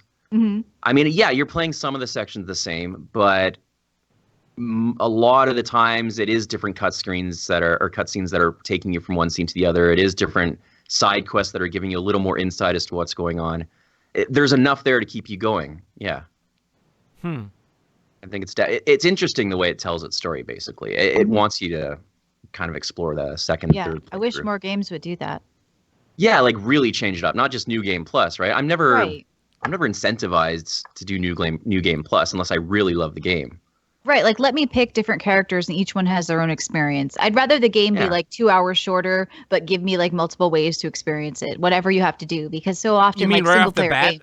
Or you first? Like the last Dishonored, you could choose between kind of the male and female, and I think that was that way with Assassin's Creed too. But people said it was like the exact same game, no matter who you picked. Window dressing, it was just different abilities with different names, but art kits are different, but it's the same thing. Like I love how this game has a little bit of a different story. Like you get to see like, oh, that's where he ran off to, right? So the hardcore people that are watching that shit get sort of rewarded. Totally, and it's not just throwaway scene. Like those are like half-hour sequences. Those are a new level. Yeah. Right. So Matt, what's this little thing that follows you around? Like a little guardian robot. Yeah, that's like the shooter twin stick thing. So you're controlling that with your right analog stick. Oh. Yeah. Oh, it's not just doing that. No. Yeah. So you yourself are balancing combat and shooting while you're fighting. Oh, okay, that's cool then. So the left stick is controlling the girl, right, and the right stick's controlling the robot. Yeah. And at the same time, you're using the buttons to slash. Yeah, exactly. Is that too much to manage? Shoulder buttons, I guess not, right? Shooting. No, it feels pretty natural. I mean, that's the camera is really good in this game, so you never have to worry about what you're looking at. So you can control both characters with both sticks. Interesting. But look at that. I mean, that's like the first boss. That's a cool. I think the boss battles here so often lately in games, I'm like, well, how are the boss battles? That's what I want to see. And I think like from what I've saw of these, like they all look unique and very different. And I don't know. I just keep thinking, John, you need to try it. It seems like your type of game. I like know John's impression. I do want to get to a game that I was a bit disappointed with. I don't know if you guys ever picked it up. It's called Yooka-Laylee. Remember? Here we go. What? John, you bought. First of all, John bought the game twice. He spent $80 on it. Played it once. Yes, he bought it on PC and Xbox for some reason. Yeah. And then he never touched it again. I tried it too, Matt. I was fighting the camera the whole time. What did you think of it? I am fighting that camera. But they patched it though. It's supposed to be better now. It's not better. Yooka-Laylee came in with like this swagger, like we're gonna remind you how great these games were back in the day, like these '90s games. It was supposed to be like, it's back, the genre's back, we're doing it again, and it's not a bad game. I sound like John. It's not a bad game, but it doesn't do anything new. And like I'm playing it thinking this is a game from the '90s, like large open worlds, not too much life in them, a huge collectathon. It's kind of gets a tiny bit repetitive, so it's scratching that itch of like the Banjo-Kazooie, but it's not making me want to come back every time. No, it's hard to explain. I don't want to play it anymore, to be honest. Yeah. I don't. Yeah, I mean, Jose, chances are John is defending a game he will never play again. Bingo. Didn't you just fucking hear me say I don't want to play it again? I know, but when Matt started to say, like, wanted to express how he felt about it, you're like, oh God, no, not this. Exactly. Like, I don't want to talk about this. Don't talk about it. Let him talk about it. I don't want to engage in this. What? I don't want to throw it under the bus. I mean, if you like the Banjo-Kazooies, you're going to have fun in this game. I was expecting something more. I was expecting that love to come back. The unskippable cutscenes made me want to strangle somebody, and then fighting the camera. I couldn't. It had so much potential, though. And then it makes fun of other games, and you're like, oh, okay, this is going to be a sarcastic game, but it's kind of like YTV or like kids' humor. And I don't know who they made this game for, because some of these challenges are ridiculously frustrating. But the story's for kids, and so it just seems like they didn't really have the vision that they wanted for this game. And it could have been so much more. Still a solid game. And when it goes on discount, which it will eventually, pick it up for $20. There's another arm there. And I say do that. The game I'm playing, I don't know if I talked about this, Clash Royale on mobile. Oh Yeah, my god. okay, Matt, you've mentioned this like 3 times now. Don't pretend. And then every time you're like, oh, did we talk about this before? Yeah, exactly. Guys, I don't think no, that was a your new different one. hallway game. This is your new Alien Isolation. We Clash called it. Royale. So I don't know if I talked about this, but it's a great kind of, if you like. Are you getting paid to mention this? No, I put another $10 in this game like last week. But I'm honestly I'm playing this all day long. I'm addicted to this. This is my Hearthstone. Okay. Is You're it not really alone. that good? I mean, it's very popular, right? I think you would get addicted. It's not only, it doesn't feel unfair. There's card collecting going on, but there's so many strategies you can use with the cards you get that I don't ever feel like I was beat by someone's better deck that they paid for or anything like that. Like, it's all random chance that you're going to get these cards. You can't buy outright one of the like legendary cards. It just feels like a really interesting game of chess, like a fun animated game of chess. I think you'd really get into it, Michelle and John. I tried it. It was just little people walking towards other little people, and I just couldn't do it. I mean, I can see the appeal, but I'd rather do something like this on computer. I think like a PC on a grander scale, like with more complexity and like controlling a bunch of people. I mean, it almost has like I don't know, something more complicated. Like it would maybe be Orcs versus. I don't know if you ever tried that game. What's that called? Not Plants vs Zombies, but Orcs Must Die. Yeah, except like I don't know. Planting down stuff, like can you actually drop like traps and things like that? Like how complex does this get? Maybe I didn't get that deep into it. It's super complex. That's the thing. Like this is a super complex. You got 90 odd units, each with different strengths and weaknesses. You have the lane dynamics, as in like League of Legends or whatever it's called. Look, John is showing people stream this game on Twitch. There's there's a world championship. There's a championship right now. Matt, you could be in on this. No, I suck hardcore. Oh my god. Try it. Is it a game where it's pay to win, though? The more you pay, the better you do. You can pay to get more chests, which give you a chance to get better cards. Oh my god! Yeah, man, this is. What big. am I watching here? You are watching the Clash Royale tournament. There's these 2 guys on stage. What is this? What the fuck? Are you seeing what I'm seeing? Seriously, they're sitting on red leather couches. Yes. No. Wait till we catch up. They're sitting in chairs. Yes, I see. With their phones. One kid's got a cowboy hat. Oh my god. Whoa. Okay, if you've never come down to our YouTubechannel.com, you need to come down and see what John's talking about. Go find it. Oh my god. And this is interesting. I want to why are you laughing? Oh man, that's like a little kid and a kid in a cowboy hat. That's not shit. They're taking it's like a spelling bee. Yes, it's like a spelling bee. Yeah, it's like a spelling bee with a phone. This shit is serious. Why aren't they both playing on the same format? You think that they make That's not fair. This guy's got a tablet. He's got a 7-inch tablet. The other kid's got a mobile phone. That is not equal. There's like a nanosecond reaction time difference here. I don't think that's right, guys. Let's call bullshit on this. So Michelle, you might be interested to hear this. Okay. You've got an IMDb page now. I heard that. Yes. So do I. Ted, somebody put Ted's video, Mortal Kombat, the Kombat Kids thing. Is that what started it? On IMDb, Ted's cat has his own page. Oh my god! I didn't know it went this far.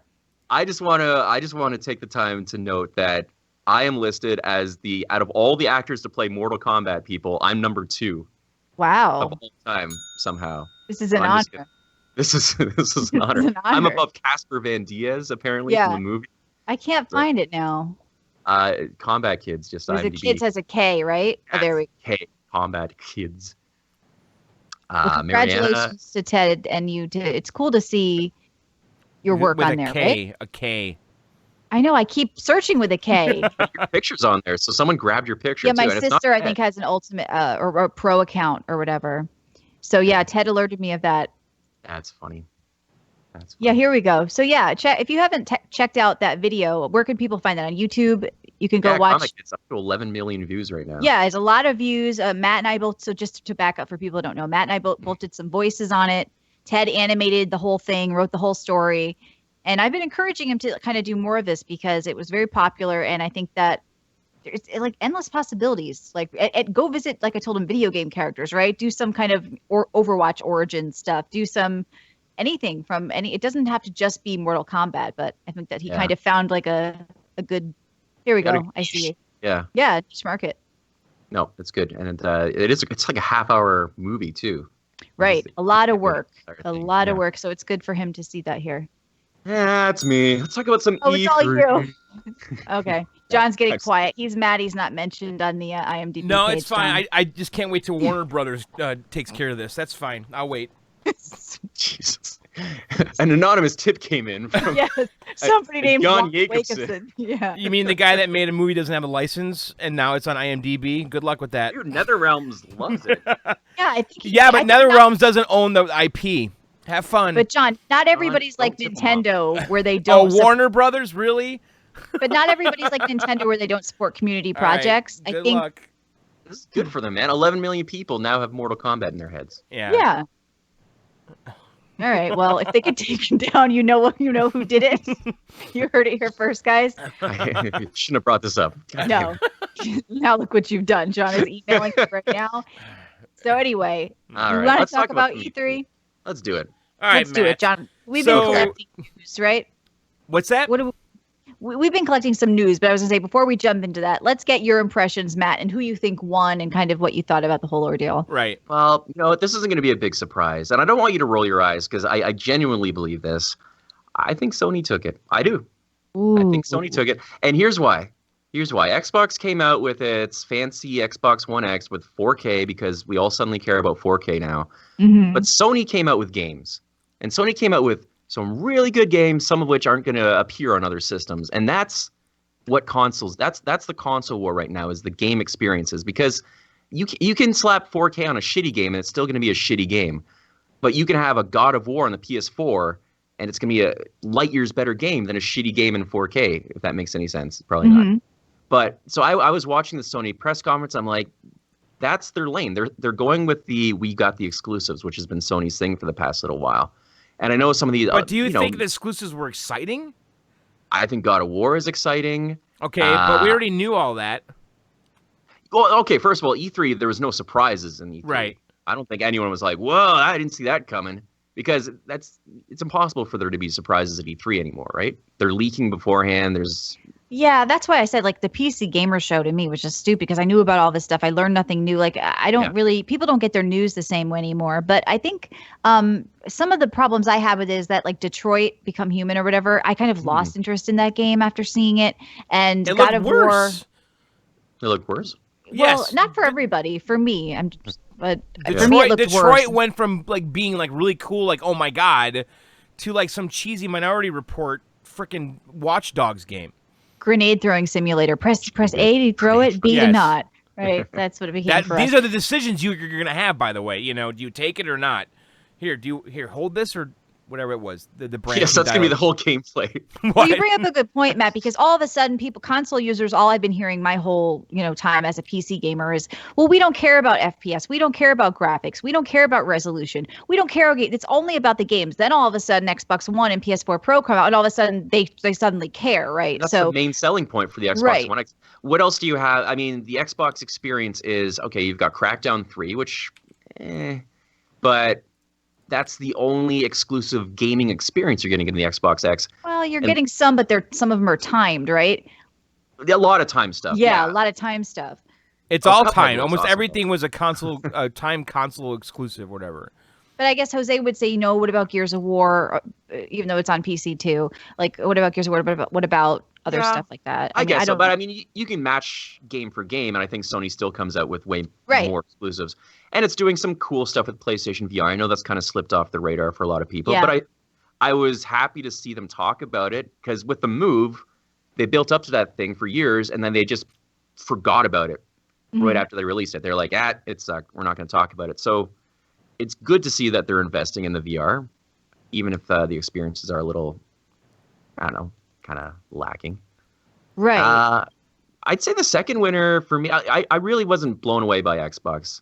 I guess maybe I'm not in the market for new consoles. But Microsoft had the most revolutionary shit though, right? They had a new. What was revolutionary though? Well, they for one, they had a new console. I mean, the Sony thing was a joke, dude. I mean, it was. They had 4K. Xbox had now we do games in 4K.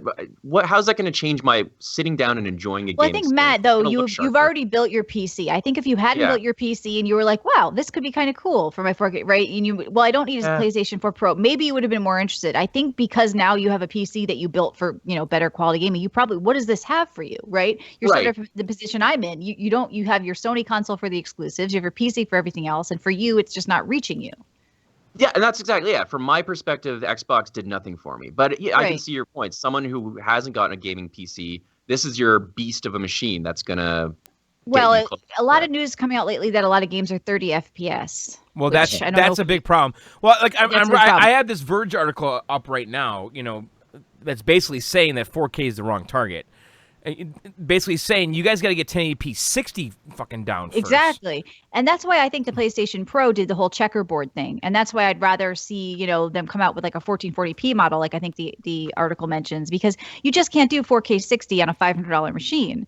And, so unless it's like first party title and it's, not AAA, highly developed graphics, right? You can probably do it with something simpler, like maybe Overwatch or something like that. But seeing these games that are coming out, they're not going to be able to hit that point. And then, like Matt said, if they're just like a 4K machine, what else do they have going for them? It really comes down to the games.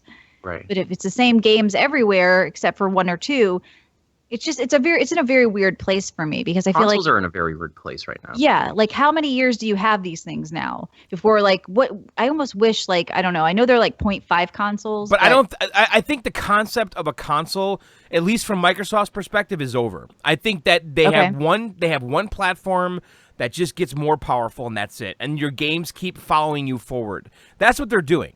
Right? They're bringing the original Xbox games forward. They're bringing the 360 games forward. All the Xbox One games are going to go in your Microsoft account. And then when you get the next system, all that shit just keeps following you. It's basically the a lot of them are cross-buy, so you buy them once now, and you get them on PC. It's basically the Steam. That's the Steam model, right? So as your hardware changes, the games just keep following you, and the games get better. Like, look they're going back and they're updating all the old games now with 4K graphics, right? With 4K. Yeah, Shadow of Colossus is getting remade, isn't it? Right. So they're updating their evergreen titles with 4K textures, right? Like I think Gears of War or whatever else it was, right? And Minecraft and shit. So that's the model here. The idea of a system that comes out.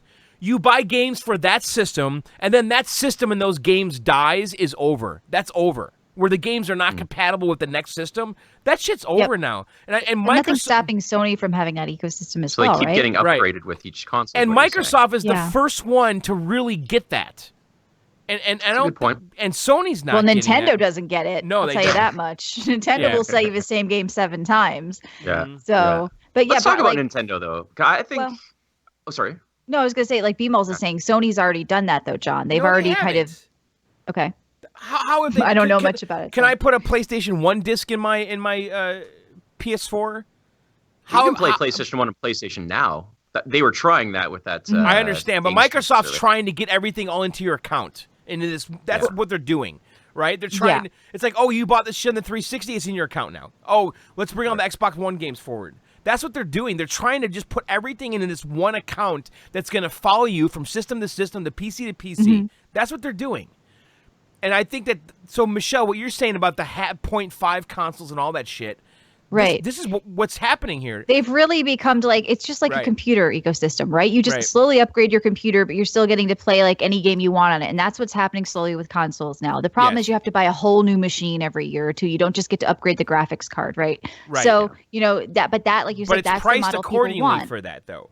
Right? Graphics cards are themselves $400, right? So right. Well, they're going to do better, though. I mean, you can build a $500 PC that people say can outperform this, but who cares? At the end of the day, not everybody wants one. So for console users, if they're looking at, let's say they're looking at Xbox One X versus the PS4 Pro, right? One is cheaper, one does checkerboard, one does true 4K, but are they really going to care? It's going to be about the exclusives they want to play, right? It's not going to be about which one looks better, maybe? That's my argument, because, I mean, at the end of the day, like I said, I mean, but good Matt, games will win out overall. But Sony exclusives were lame. I'm sorry. Listen, God of War. I know, but it's all perspective. Sony exclusives for me were awesome, and I'm hoping that there's an Uncharted experience. I already knew about the Uncharted girl game. We already knew about the fucking God of War game. Yeah, but you have to eliminate that from the E3 discussion. There's no secrets anymore. No surprises. But those are the two flagship games, so there was no surprises coming out of them at all. At least Microsoft. There's no surprises out of Xbox, though. Well, Moss, fucking player. Moss, how about player VR game, John? Player-unknown Battleground? That's not a fucking surprise. Everyone knew that was coming out for consoles well before E3. Not Microsoft. Nobody knew it was going to Xbox first or only. Yeah. Yeah. Okay. No, fair enough. But I mean, like you said, it's coming to PlayStation down the road too, so it's only a timed exclusive. But like, I think what the argument here going on is, even if it's not the exclusives, they want to say, hey, your games are going to look best console-wise on the Xbox One X. But the problem we're running into is that they're only hitting 30 FPS on Destiny 2, on the new Assassin's Creed, and one other game I read about. So you can, the rumor is that Sony made a deal with certain companies to say that the game had to perform the same for multiplayer wise so they could compete against each other, and it had to look just as good as they're on their console. So if you were going to be running to that constantly, where did you hear that? That's interesting to me. That's an interesting argument, though. I can see it happening. They interviewed Phil Spencer about it, and he said that I'm against that. I can't speak for Sony, but that's what people are saying in the industry, because they're saying if you have 60 FPS versus 30 FPS on console, like versus, and that's why Sony has said they've checked out of a lot of cross multiplayer too. So I don't know, John, if you saw those stories. Nintendo and Xbox have both linked up for Minecraft and a couple of other games. They're saying that they're willing to do cross play, and Sony has said no, we are not willing to do cross play online, and it's because we protect the kids and the children, right? I think that's what they said. Did you see that? So Sony wants nothing to do with this, right? And it's weird to see Nintendo and Xbox kind of hooking up. And PlayStation and Sony, they're just like, nope, we're doing our own thing, our own ecosystem. But people have said that there's been pressure from certain companies that have made deals with them to maybe limiting what the Xbox One X can do. And if that's the case, but that's like lowest common denominator, which is always the problem with all of this shit. Yes, console stuff. It has to. But that's never cross-pollinated from console to console, though. I guess it kind of has, though, right? So, like, if PS3 is weaker than Xbox One, I'm not saying it is, but let's say it was or whatever, then they would make it for the PS3 and import it to Xbox One because it'd be harder to go the other way around, right? The more powerful to the weaker. Right. Yeah. Well, Jose is saying Rocket League was the other game. That's right. That was the other game where Nintendo and I believe PC can play. I heard PC can play with PlayStation. Yeah, but yet... Right, so that's weird. We've got Steam playing with PlayStation, but we have Windows 10 and Xbox playing with Nintendo. Very weird what's going on right now. But I have to listen. I have to kind of take Sony's side on this, though, because they basically created their own private network for their online games. Why would you let Microsoft in there with their users? Okay, but why are they letting Steam in there? You know, you can go play Rocket League online. Yeah, I know. I've done it on PlayStation. Right. So why are they letting Steam in there? Is it that they kind of see it as less of a threat and they want nothing to do with it? I think it's the developer that did it. Okay. And remember, Microsoft owns Minecraft. So right, but Rocket League is probably a better example. We have PlayStation saying now. I think it's the developer that let that happen. We're not going to do it. Okay. So let's talk. I mean, and by the way, the Nintendo Switch, that was at the Microsoft fucking conference for Minecraft. Yeah, it was weird. What else, Matt? Well, I think I just want to move away from the whole console because that's what exhausts me about E3 every year is who won the console. For me, honestly, it is the games, which is why I was more taken with Sony. Well, you got to look forward to Spider-Man, right? Oh my God, that game was Uncharted, awesome. That was the only exciting surprise to me. And by the way, we read, Michelle, that you can't kill anyone. That's right. And I called that less. I think I was saying, you can't kill Batman. Anybody. You can't kill anyone, but you slam into them super hard and send them flying into a building. So even if you throw them off, you can't throw them off the building. It said. Shout out. What? Which is like a. He's like goody two shoes millennial Spider-Man. Yeah, you can't make raunchy jokes and you can't kill people. Stupid Marvel. I know. What I do want to comment is Nintendo actually it drew me to their side a tiny bit because I'm like, okay, Metroid Prime 4. I could maybe get into that, even though that's not going to come up for 3 years. Listen, that was a fucking. They basically said to some intern, "It was a logo. Hey, make a logo real fast and watch how people will react to this." Right? That's all they fucking did. They put zero effort into that Metroid announcement, and the thing is, the fucking news media fucking ate it up. Right? Yeah. And we're on opposite sides of Nintendo. We were. We all three of us last week picked Microsoft winning and Nintendo last place. Right now. Yeah, or Sony last place maybe. So. You're completely right, but Nintendo knows exactly how its fans operate, though, right? Because everyone's talking about that one screenshot of Metroid Prime with the number 4 on it. That's not a screenshot; it's a fucking logo with some creepy music. Super Mario Odyssey looks kind of neat. Yes, it looks great. Are you into the hat thing? I don't know. I'm into a Mario game. They're probably gonna make it work somehow, but the hat thing. It's hokey, but what Mario game premise isn't hokey, right? It's how they execute it. I do want to talk about Beyond Good and Evil 2 because I've been waiting for that game forever. That looks What do you nothing think, like Beyond Good and Evil. We saw a trailer, though. We don't know any gameplay. I know, but if that's the vision they're going for, if that's the world I'm playing in, you're cool down with it. It's going to be pretty awesome, cool if you can get that. But what makes that Beyond Good and Evil, though, Matt? There's nothing about it that's Beyond Good and Evil. You got the pig people in it, right? It's they got prequel. The pig guy. The pig guy. Yeah, but I want Jade. Jade. Was it's Jade before not in her that time, trailer? though. Well, they got like boobs in it. They got really big boobs, bouncy boobs in it. Yeah, I think he wanted the original character, but he missed the point where they said this takes place in a world before her time. So maybe her mother's in it. Who knows? It looks exactly. But the world like to me looked nothing like the Beyond Good and Evil world. It just didn't look such a good game. Can we just talk about how refreshing I love that game, but you know what? I revisited that game when they re-released it, and I'm like, oh, that's a bad idea. It did not age well, Matt. It did not. It did not. When you were playing it the first time, you're like, oh, this huge open world I can explore. The second time, you're like, oh, this is one big hallway with a couple shops in it. It definitely did not age well. But that's fine. So if they can upgrade it and make it a current experience, I love that world. So I'd love to play it again. Far Cry 5, I'm a sucker for Far Cry games. Well, that looks amazing. Well, yeah, that's I coming can't everywhere. Wait for that shit. So yeah, I love that it's taking place in America with some strange hillbillies cult. I think we got to be careful. Cults, I don't know.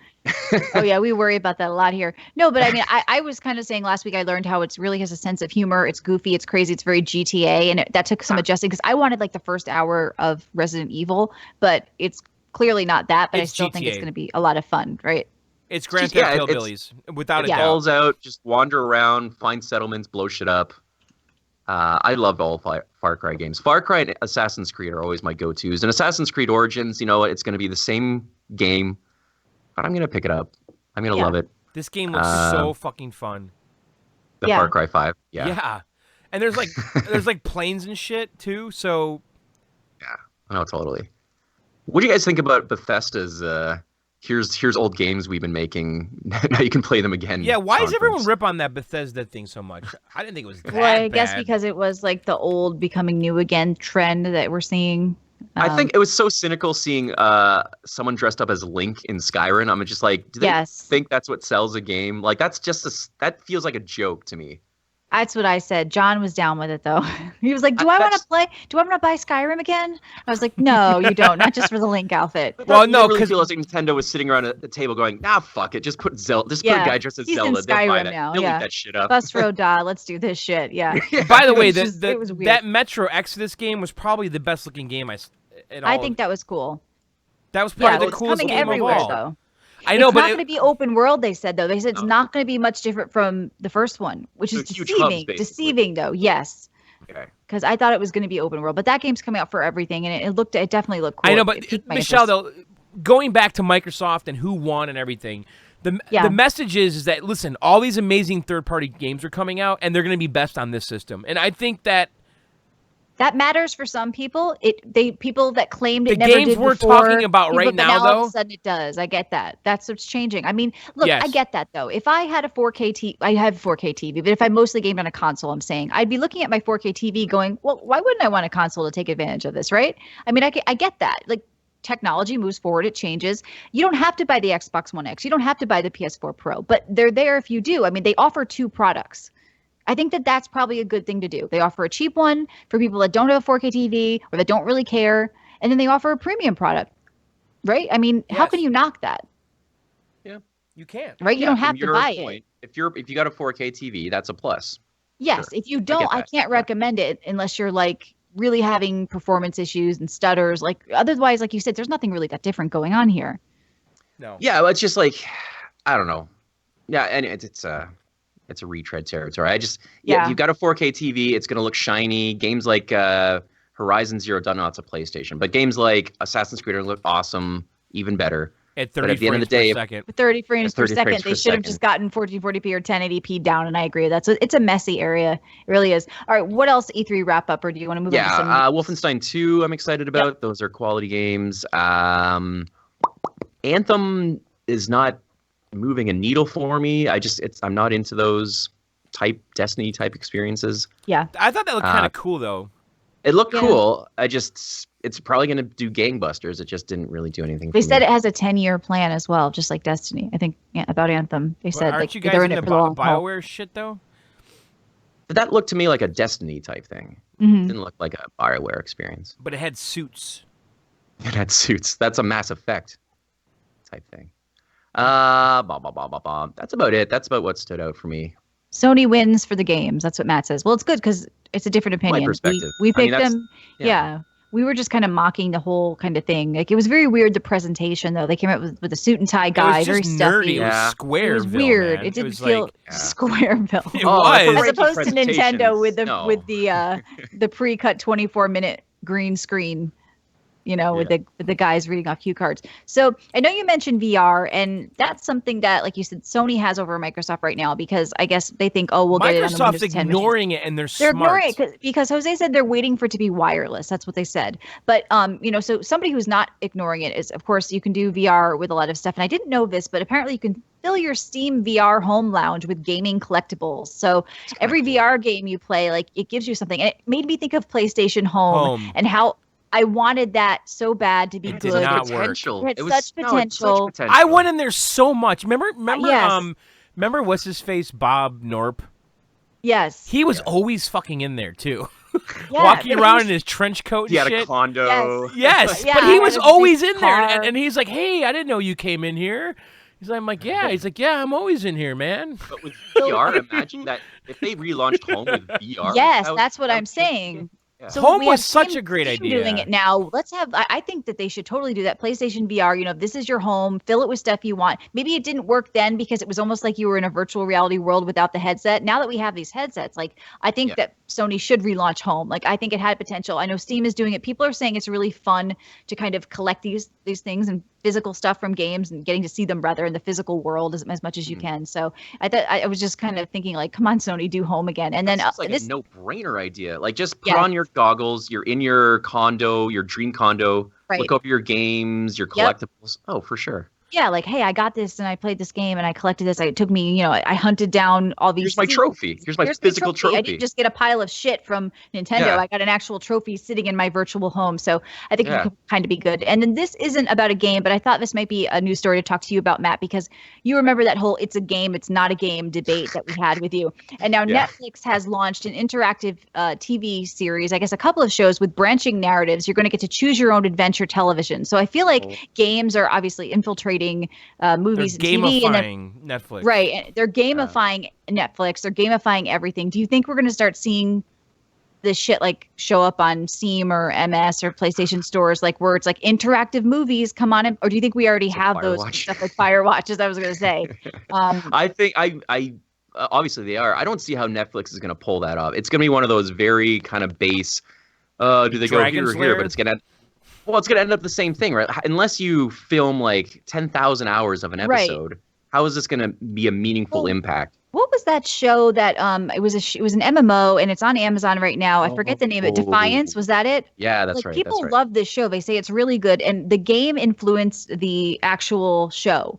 So apparently, just not enough people were playing the game.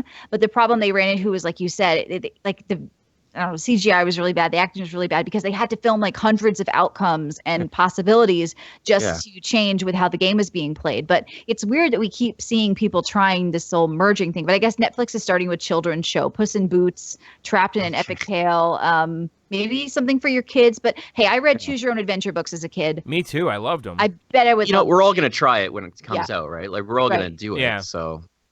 All right, I want to do this news story. Yeah. Okay, go ahead. So do it. It was a good news story, though, Michelle. What is this? A couple weeks ago, I talked about that Smash Brothers player that won the tournament. Did I talk about this? I thought I did. And he basically called out Nintendo, saying, I won this tournament, but Nintendo doesn't give a fuck about us, and they don't support the community and all this shit. Did you guys hear about this? No, I heard did you. not. Yeah, talk about it. So Juan Liquid Hungry Box. Wow. He's one of the Was five. it Juan or one? Juan Liquid Hungry Box Debidma. He's one of the 5 Super Smash Bros. Melee gods and is known for being the best Jigglypuff player around, Okay. And so during his victory speech at Smash and Splash 3, so there's all these like big fucking events, right, with like hundreds of people coming. But they don't support it at all. And he says and this is a speech he gave, and they actually try to shut him down. A certain company that acknowledges us but refuses to push us. I hope you're listening right now because I want you to hear this. I want you to hear the amount of people who support this league, the amount of people that want this to be a lifestyle. This is not just a video game. This is a lifestyle. All right. It's not a lifestyle. I get that they want support for esports. Blizzard always has done that. And I know Dota and Valve and Steam. But listen Nintendo to what Reggie has this said. culture issue. But this is what's new now, okay? So since this happened, Kotaku interviewed Reggie, the president of Nintendo America. Yes. Yeah. And this is what Reggie said. What we're doing in our take on this space is we want to encourage the community. We want to enable them to put on tournaments and have fun. Let them do the work. Yeah. Yeah.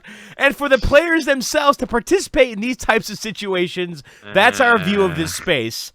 That's lame. Oh God, they wouldn't have to do much. They could just hold an event. They like could, send some give t-shirts, some sponsorships. Right. So they're maybe basically saying, capacity. Yeah. I don't know. I just really Maybe not shut their videos down when they're streaming them on YouTube. Nintendo's the worst. My opinion of the story changed just now because at first I thought this guy was being whiny. Yeah. But then that response from Nintendo was just like, that would piss me off. Come on. He actually made it worse, didn't he? You made it worse. Yeah. Nah, we'll just let them do it That was a good way to themselves. approach that. But does this really shock us with like I said, the history Nintendo has had with the community, even fans, like shutting down everything, not supporting anything? It doesn't shock me. They haven't got that down pat yet, the community building. I don't understand what they're doing too, because I mean, without a doubt, right now, Michelle, I say that, and like games that come out on Steam now, and you said this too. I mean, streaming is in mind with the release, right? Not just the content of the games, but it's part of their marketing plan, right? It's like there's like these ridiculous games that come out, and you think they're only there just so YouTubers. I mean, PewDiePie but even started besides that, probably, right? like Friday the 13th, like that game was given to all the big streamers like a week before. It shut up. People wanted to see the jump scares, yes, right? And it was like number one on Twitch, like instantly. Like it's become part of the marketing model, right? Of course. And why doesn't Nintendo get that? I mean, if they just let people, they only send it out to like the Nintendo approved happy Disney people. Right. They don't send it out to real people and real reviewers that are part. You have to only say positive things. Like it's not natural. It just feels weird. So that's why we're not seeing. I know you think Nintendo is this huge craze. Everybody loves it. And I know, Matt, we were looking at like the actual numbers. Like I guess 1.8 million people bought Zelda, but like Grand Theft Auto sold 5 million copies in the last week. Like there's not that many people really playing these Nintendo games. So like they need this. They promotion. need it badly. And the thing is, they have these great single. Get with the times. And if Right. you guys are not aware of how this all works streaming, like if you try to stream Nintendo and any modern Nintendo game on YouTube, it is immediately they don't like pull the video, but what they do is they squat on it and they claim all the advertising instantly, right?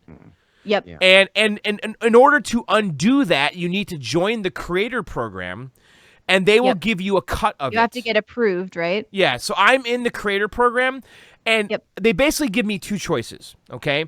Choice number one is every single video on my channel, all the money goes to them, no matter what it is.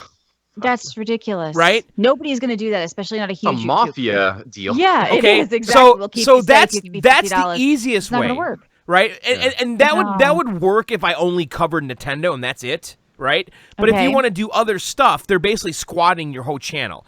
And so they get all the advertising revenue and then they give you a percentage of it. Right? And then the other choice is you release a video, you stream it, right? You get the copyright strike. And then you need to go into the creator program and you need to submit that video to them for approval, right? Now let me remind you that a video's life, like the views, it all happens in the first day, right? Exactly. Right. Like the majority. So it's all about who gets them first, right? So while I'm waiting for my video to be verified, that's when it's making all the money, right? Yep. Not that I'm making tons of money streaming games, but I'm just saying, like if I was PewDiePie or some big person, right?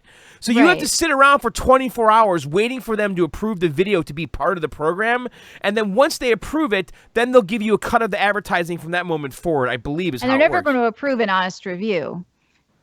Well, You're I don't only know gonna hear what one voice, right? Yeah, only if it's positive. That's the only thing that's going to get through. No, I don't know if you shat on arms, they're not. I don't really know what their editorializing. Yeah. I don't know if they're looking at the content for real. I think they're just verifying that it actually is one of their games. Right. Okay. So I want to point out that Reggie just said we want to leave it to our community to push the games and create their own communities. But then on the other hand, he's saying Nintendo's saying don't do this, don't stream these games. Don't build your communities. Because here's what they would do. Because here's what some of the people with Hearthstone did. They came together. They made Hearthstone tournaments on Twitch, and then they, Twitch and YouTube, and Blizzard allowed them to stream the game and to stream the tournaments. And they didn't say, "Hey, you got to give us advertising now." They said, "This is awesome. This is cool. We're going to help you out. We're going to run our own competitions now at BlizzCon." So, if they came together, this community, and they started streaming, Smash Brothers on YouTube, guess what would happen? Then you'd want a part of it. Then you'd want to be a part of the brigade, right? Then you'd want a cut of their money, but you're not organizing it, so fuck off. Right. So I don't get They're it. missing a huge opportunity too. Like this sells games, right? Yes, and there's a lot of people. That's now, what they don't get. And they don't get it. And they've publicly said, we don't understand why people want to watch people playing games. But you don't have to understand it. And they said everybody else is doing it. They said it ruins the experience for everybody else.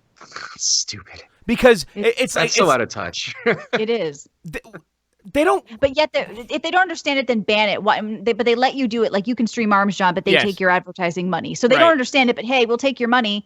You don't have to understand it. But it's unfair for them to take your money just because you should when nobody else is doing it. I just bad practice. Right. Talking about bad practice, can I bring up a news story that's kind of bugging me? I want to get your take on it. Sure. Have you heard about this GTA 5 stuff? Yes, it's a big mod. Communities are pissed off, right? Yeah. And they took away that modding tool? Yep. They've brigaded it on Steam, so now if you go on Steam, it's overwhelmingly negative, which so I've got two takes. I think it's a stupid. I think it was kind of stupid to, first of all, promote that modding tool, then take it down. I think it could have been done better. Right. But also brigading the reviews and taking GTA 5 down. My understanding, Rockstar isn't behind this, are they? Like this is Take-Two making this decision. Yes, so it kind of makes them suffer. I guess the message is though, don't fuck with the PC community. We're not going to tolerate this because and the thing is whiny to me. We will take your game and we will tear it down. We will destroy it. I mean, it's kind of funny. It's kind of cool because it's like the power to the people type shit. But like you said, who suffers when it's not necessarily Rockstar? It's Take-Two, right? Right. But, I mean, we're talking about GTA 5. It doesn't. I mean, it's okay. Right. But what if this was an indie game that was just like, hey, this isn't my decision. But we need people like this to police the horrible practices that companies like Nintendo do and get away with because they don't have the community that fights back. So they don't want mods to be banned. Mods are what made or to be monetized like this. Mods are what made this game so great. Help me understand why they took it away. I feel like they're going to introduce something. I feel like it's a preemptive move for maybe their own mods, paid mod. I don't know, but it feels like a move, right? Because it was kind of sudden. Take-Two just essentially banned modding for this game. I'll never support them again. Don't buy this. Take-Two is screwing it over with the online gameplay and the anti-modding policies. Take-Two shot themselves in the knee. So everybody is pissed off. And I support them giving a bad review. Like, you have to police these companies. They are not your friends. They are not your saviors. If they do shitty stuff that you don't support, like, you can give here's a bad what they review. said, by the way. So Take-Two's actions were not specifically targeting single-player mods, it said last week. Unfortunately, Open4, which this is the modding tool, enables recent malicious mods that allow harassment of players and interfere with the GTA online experience for everybody. We are working to figure out how we can continue to support the creative community without negatively impacting our players. That sounds like bullshit spin. Yeah, it sounds like a PR. We got to give exactly. a reason. But what's so funny is just they like shot Sony saying it's because we're protecting the kids. That's why we're not cross-playing. Okay. I mean, Matt, a couple of weeks ago, we were talking about the sales figures of this game. Like, this game's selling 5 million copies a month. Like, something stupid. Yeah, it's not suffering, that's for sure. Like this game has legs, seriously. Yes. Well, it's the online, it's a monster. Online, which spawned off modding stuff, right? Like to shoot themselves in the foot, literally, like people are saying. Yeah, it's crazy, but it's an interesting story. I mean, I know what you're saying. Maybe they're whiny, but what are they supposed to do? Like, this is the best way to get their reaction, right? This is the only thing that they can do. I don't recommend they go to the offices and throw a Molotov cocktail, but I think that this is the only way that they can kind of get their voice heard. And I think wish there was another way. I think that's what I'm saying. I wish there was another way they could make a point other than purgating it. But all they did was cause people, like, if you read the reviews, there's nothing crazy going on. It's people saying, look, I used to like this game, now I don't, because the mods are, you know what I'm saying? So that is a part of, like, look, this was a game I loved, but now that you're trying to take mods away and made the mods illegal, you took away part of the value of this game for me. And maybe the part that you like the most, right? I mean, exactly. Maybe you had a bunch of friends and these are honest reviews. Right. They're not just people going, hey, you know, I think these are people who are honestly bunch of kids, pissed off. Let's be honest, though. No, yeah, it is. Well, if you go to the subreddit, it's I'm sure it's a lot of kids, but I don't think kids are the only people upset about it. I'm not a kid, and I don't like the fact that people are trying to stop modding, because that's one of the things that makes PC gaming set themselves apart. You changed my mind about this. Yeah, I think the point about you have to have that voice. So maybe it happens to this high-profile game, so other developers out there are going, well, shit, we better not try this on our game. You better support the community. I think you have to support the communities of your games. You just have to. Not you know what I mean? Like you said, they're the ones that make or break you. Right. You need to. Exactly. So I want to talk about this new story because everyone's been tweeting me this stupid Atari console. Okay. Yeah, Atari box, right? This is so fucking stupid. I mean, let's be clear here, too. Atari doesn't fucking exist, guys. It's long gone, right? It is literally a piece of paper on someone's wall that says, I own the trademark. And supposedly, they're going to make a comeback with the Atari box. And it's a PC-based console. And it's gonna everything is though. Everything's a PC-based console. I know, and what does that mean? But the thing is, it's going to be doing retro shit. Really? What? This isn't happening. This is not happening. First of all, it might be like a Atari Classic, like an NES Classic. That'll be it. But why? You don't need a fucking PC to run 2,600 games. You could already do that on emulator. Yeah, but you didn't need that. You could do that on a fucking calculator. What? Right. Yeah, but you didn't need that Nintendo Classic to run those games. You could have had an emulator or a PC. But you know what, Michelle? The Nintendo Classic is why this shit's happening right now. By the way, like, there's a fucking new Sega flashback console coming out. Yeah. This shit's not going away now. But have you seen the wood in the video, in the little trailer? It's like a nice wood veneer. It is mahogany. It's very nice. Nostalgia. I think it's teak. I think it's teak. Yeah. It reminds me of my first car. I had a Volkswagen Jetta with, or actually it was after my Jeep Wrangler, but with a nice wood veneer. I mean, I'm getting this retro, nostalgic feeling to this. I want to know more. How can you shit all over this yet? What if they're making new games? What if they're making new games, John? There's no fucking Atari. Do you understand this? There's some secret bunker with Atari. Who is making the games? Where are the people? At least Sega as a company still exists. Atari just doesn't fucking exist. Right. Nolan Bushnell sold that shit like fucking 2 years into the 2600. But John, based on PC technology. Right. Do you think the new Pitfall is going to come out? Like, it's going to launch with like a Pitfall system seller? Exactly. What about a Witcher style Pitfall game? A Witcher style Pitfall. Yeah, Witcher style open world Pitfall. Listen, I think Atari had some great IPs. We don't know what's going on, John. Yeah, I want to believe. Okay. What IP did they have? Like, what are we doing? Pitfall, Montezuma's Revenge. That's Activision. a brand new Activision owns that. What? Okay, so maybe Activision is doing some of this shit. Yeah. We don't know what's happening. By the way, I met David Crane at Atlanta. He made Pitfall. Are you name dropping, John? Maybe. He was sitting at the table with me. There's no maybe about that. I don't. I mean, that's cool and all, but it was just. It's kind of weird. You know what I want to ask you guys about? I don't. Maybe I'm the only person who likes science here, but Neil deGrasse Tyson is making a Space Odyssey game, and it's on Kickstarter right now, and he says it's going to be like 100% accurate physics, 100% realism, explore the planet. Do you think we need this? He wants it to be an educational tool. Do you think kids are going to make do the this? most boring game in the history of games? Just him voice. I mean, I love his remake of the Cosmos. Don't get me wrong, but he's a smart dude, but he's cocky. He's a nerd. I kind of feel like that. I don't think this is going to do well. I think it's a learning tool in schools, though. Maybe. Yeah. I mean, I feel like why can't we have that? That seems like a good school tool. Well, currently they have $60,000 of the $314,000 goal. It's not for the entire development, but it's going to give players the ability to play a demo and engage in a final build. So I think John's right. This is going to be a 1 hour experience. I think where you just kind of soar through the cosmos. I kind of want to do it.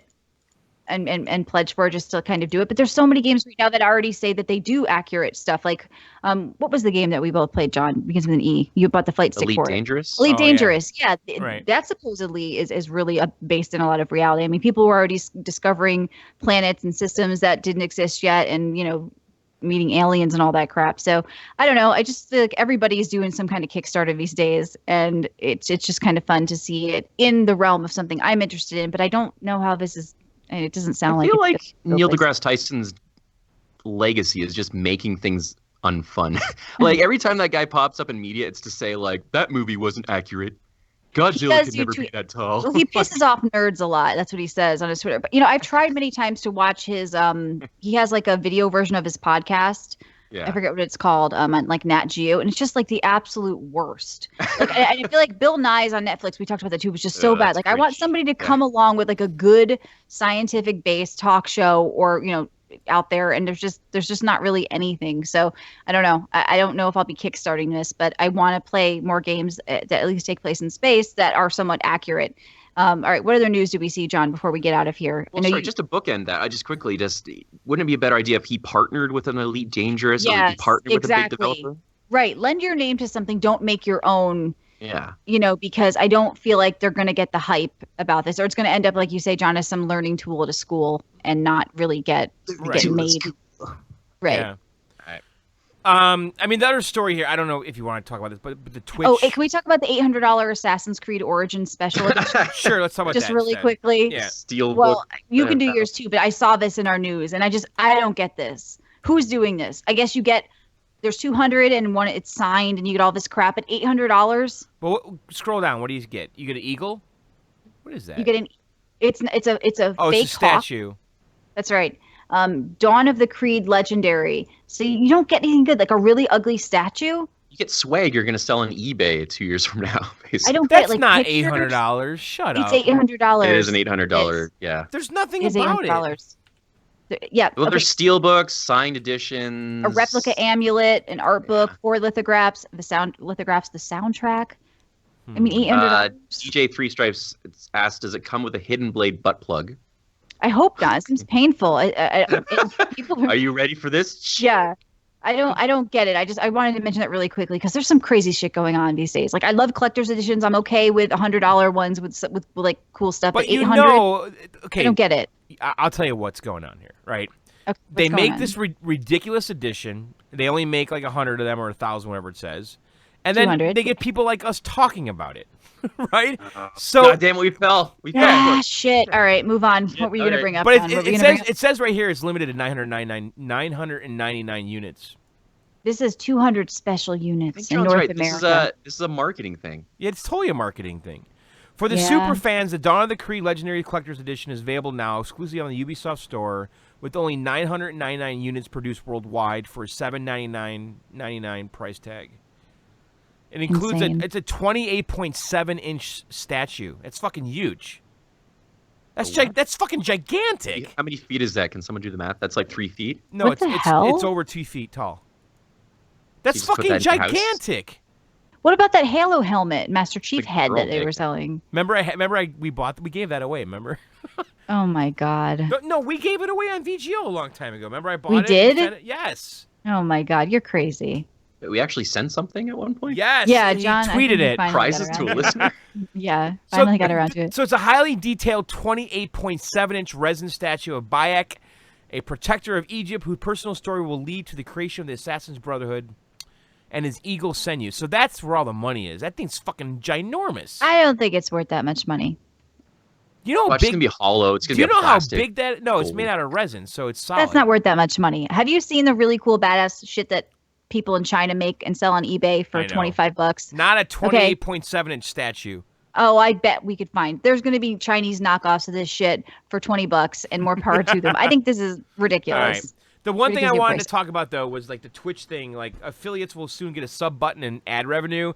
So I guess Twitch to me seems so mysteriously backwards to me. Like I don't understand why it's so successful when YouTube clearly has like everything just all lined up already. You have to understand YouTube came late to the game with YouTube gaming and streaming for games and shit like that. Twitch was in the forefront, and it was more about like the live experience, and it was more curated at first. But Twitch YouTube, really screws a majority of the streamers, though. Who cares? I know. You think people watching care about that? They don't. I know, but it's just I don't know. It doesn't feel like a level playing field there. You know.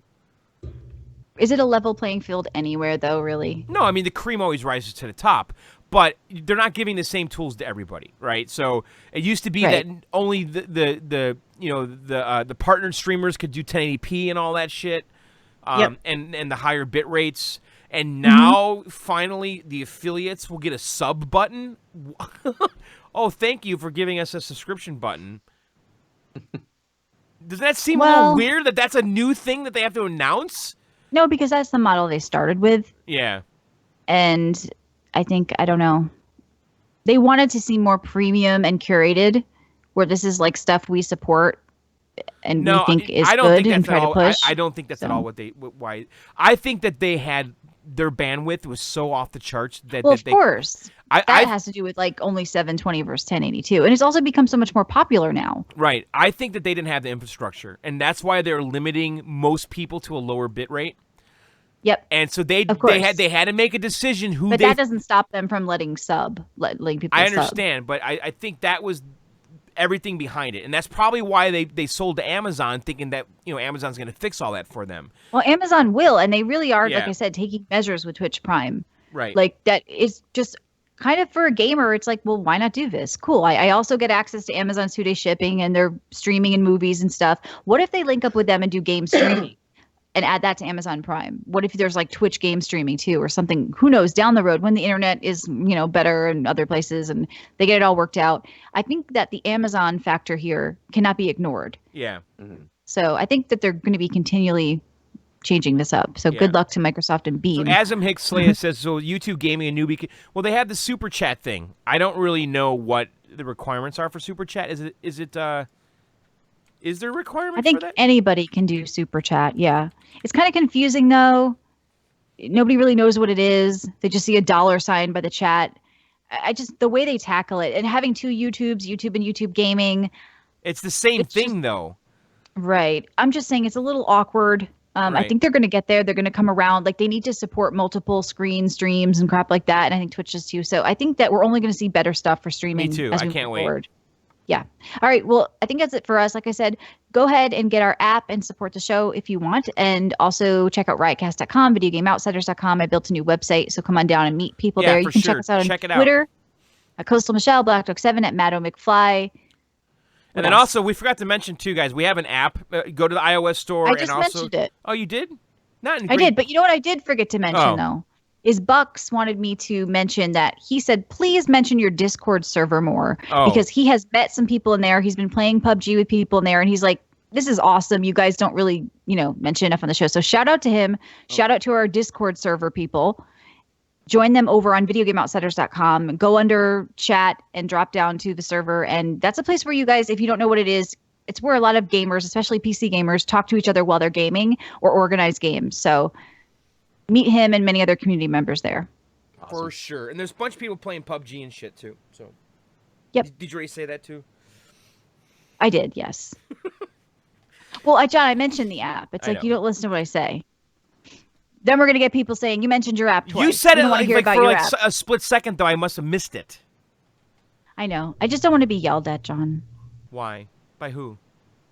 By the listeners, John. Send them by the community. I'll take care of it. Send them to you? All right. Yeah. If you have an issue with it, you know where to find this guy, BlackDog7. Right. Go direct. Thank you, We have an Matt. app. And, we do 12 extra episodes a month and all that, and support us. We're doing that right now, after the show. We're going to be talking about summer games, I think. That's right. So we'll be right back. On YouTube tonight or Twitch? I think we didn't set up Twitch, so YouTube tonight. So stay tuned right here, guys. Yep. Video Game Outsiders. Thanks, guys. That was fun. Out. Thanks, Matt. Cheers. Phew.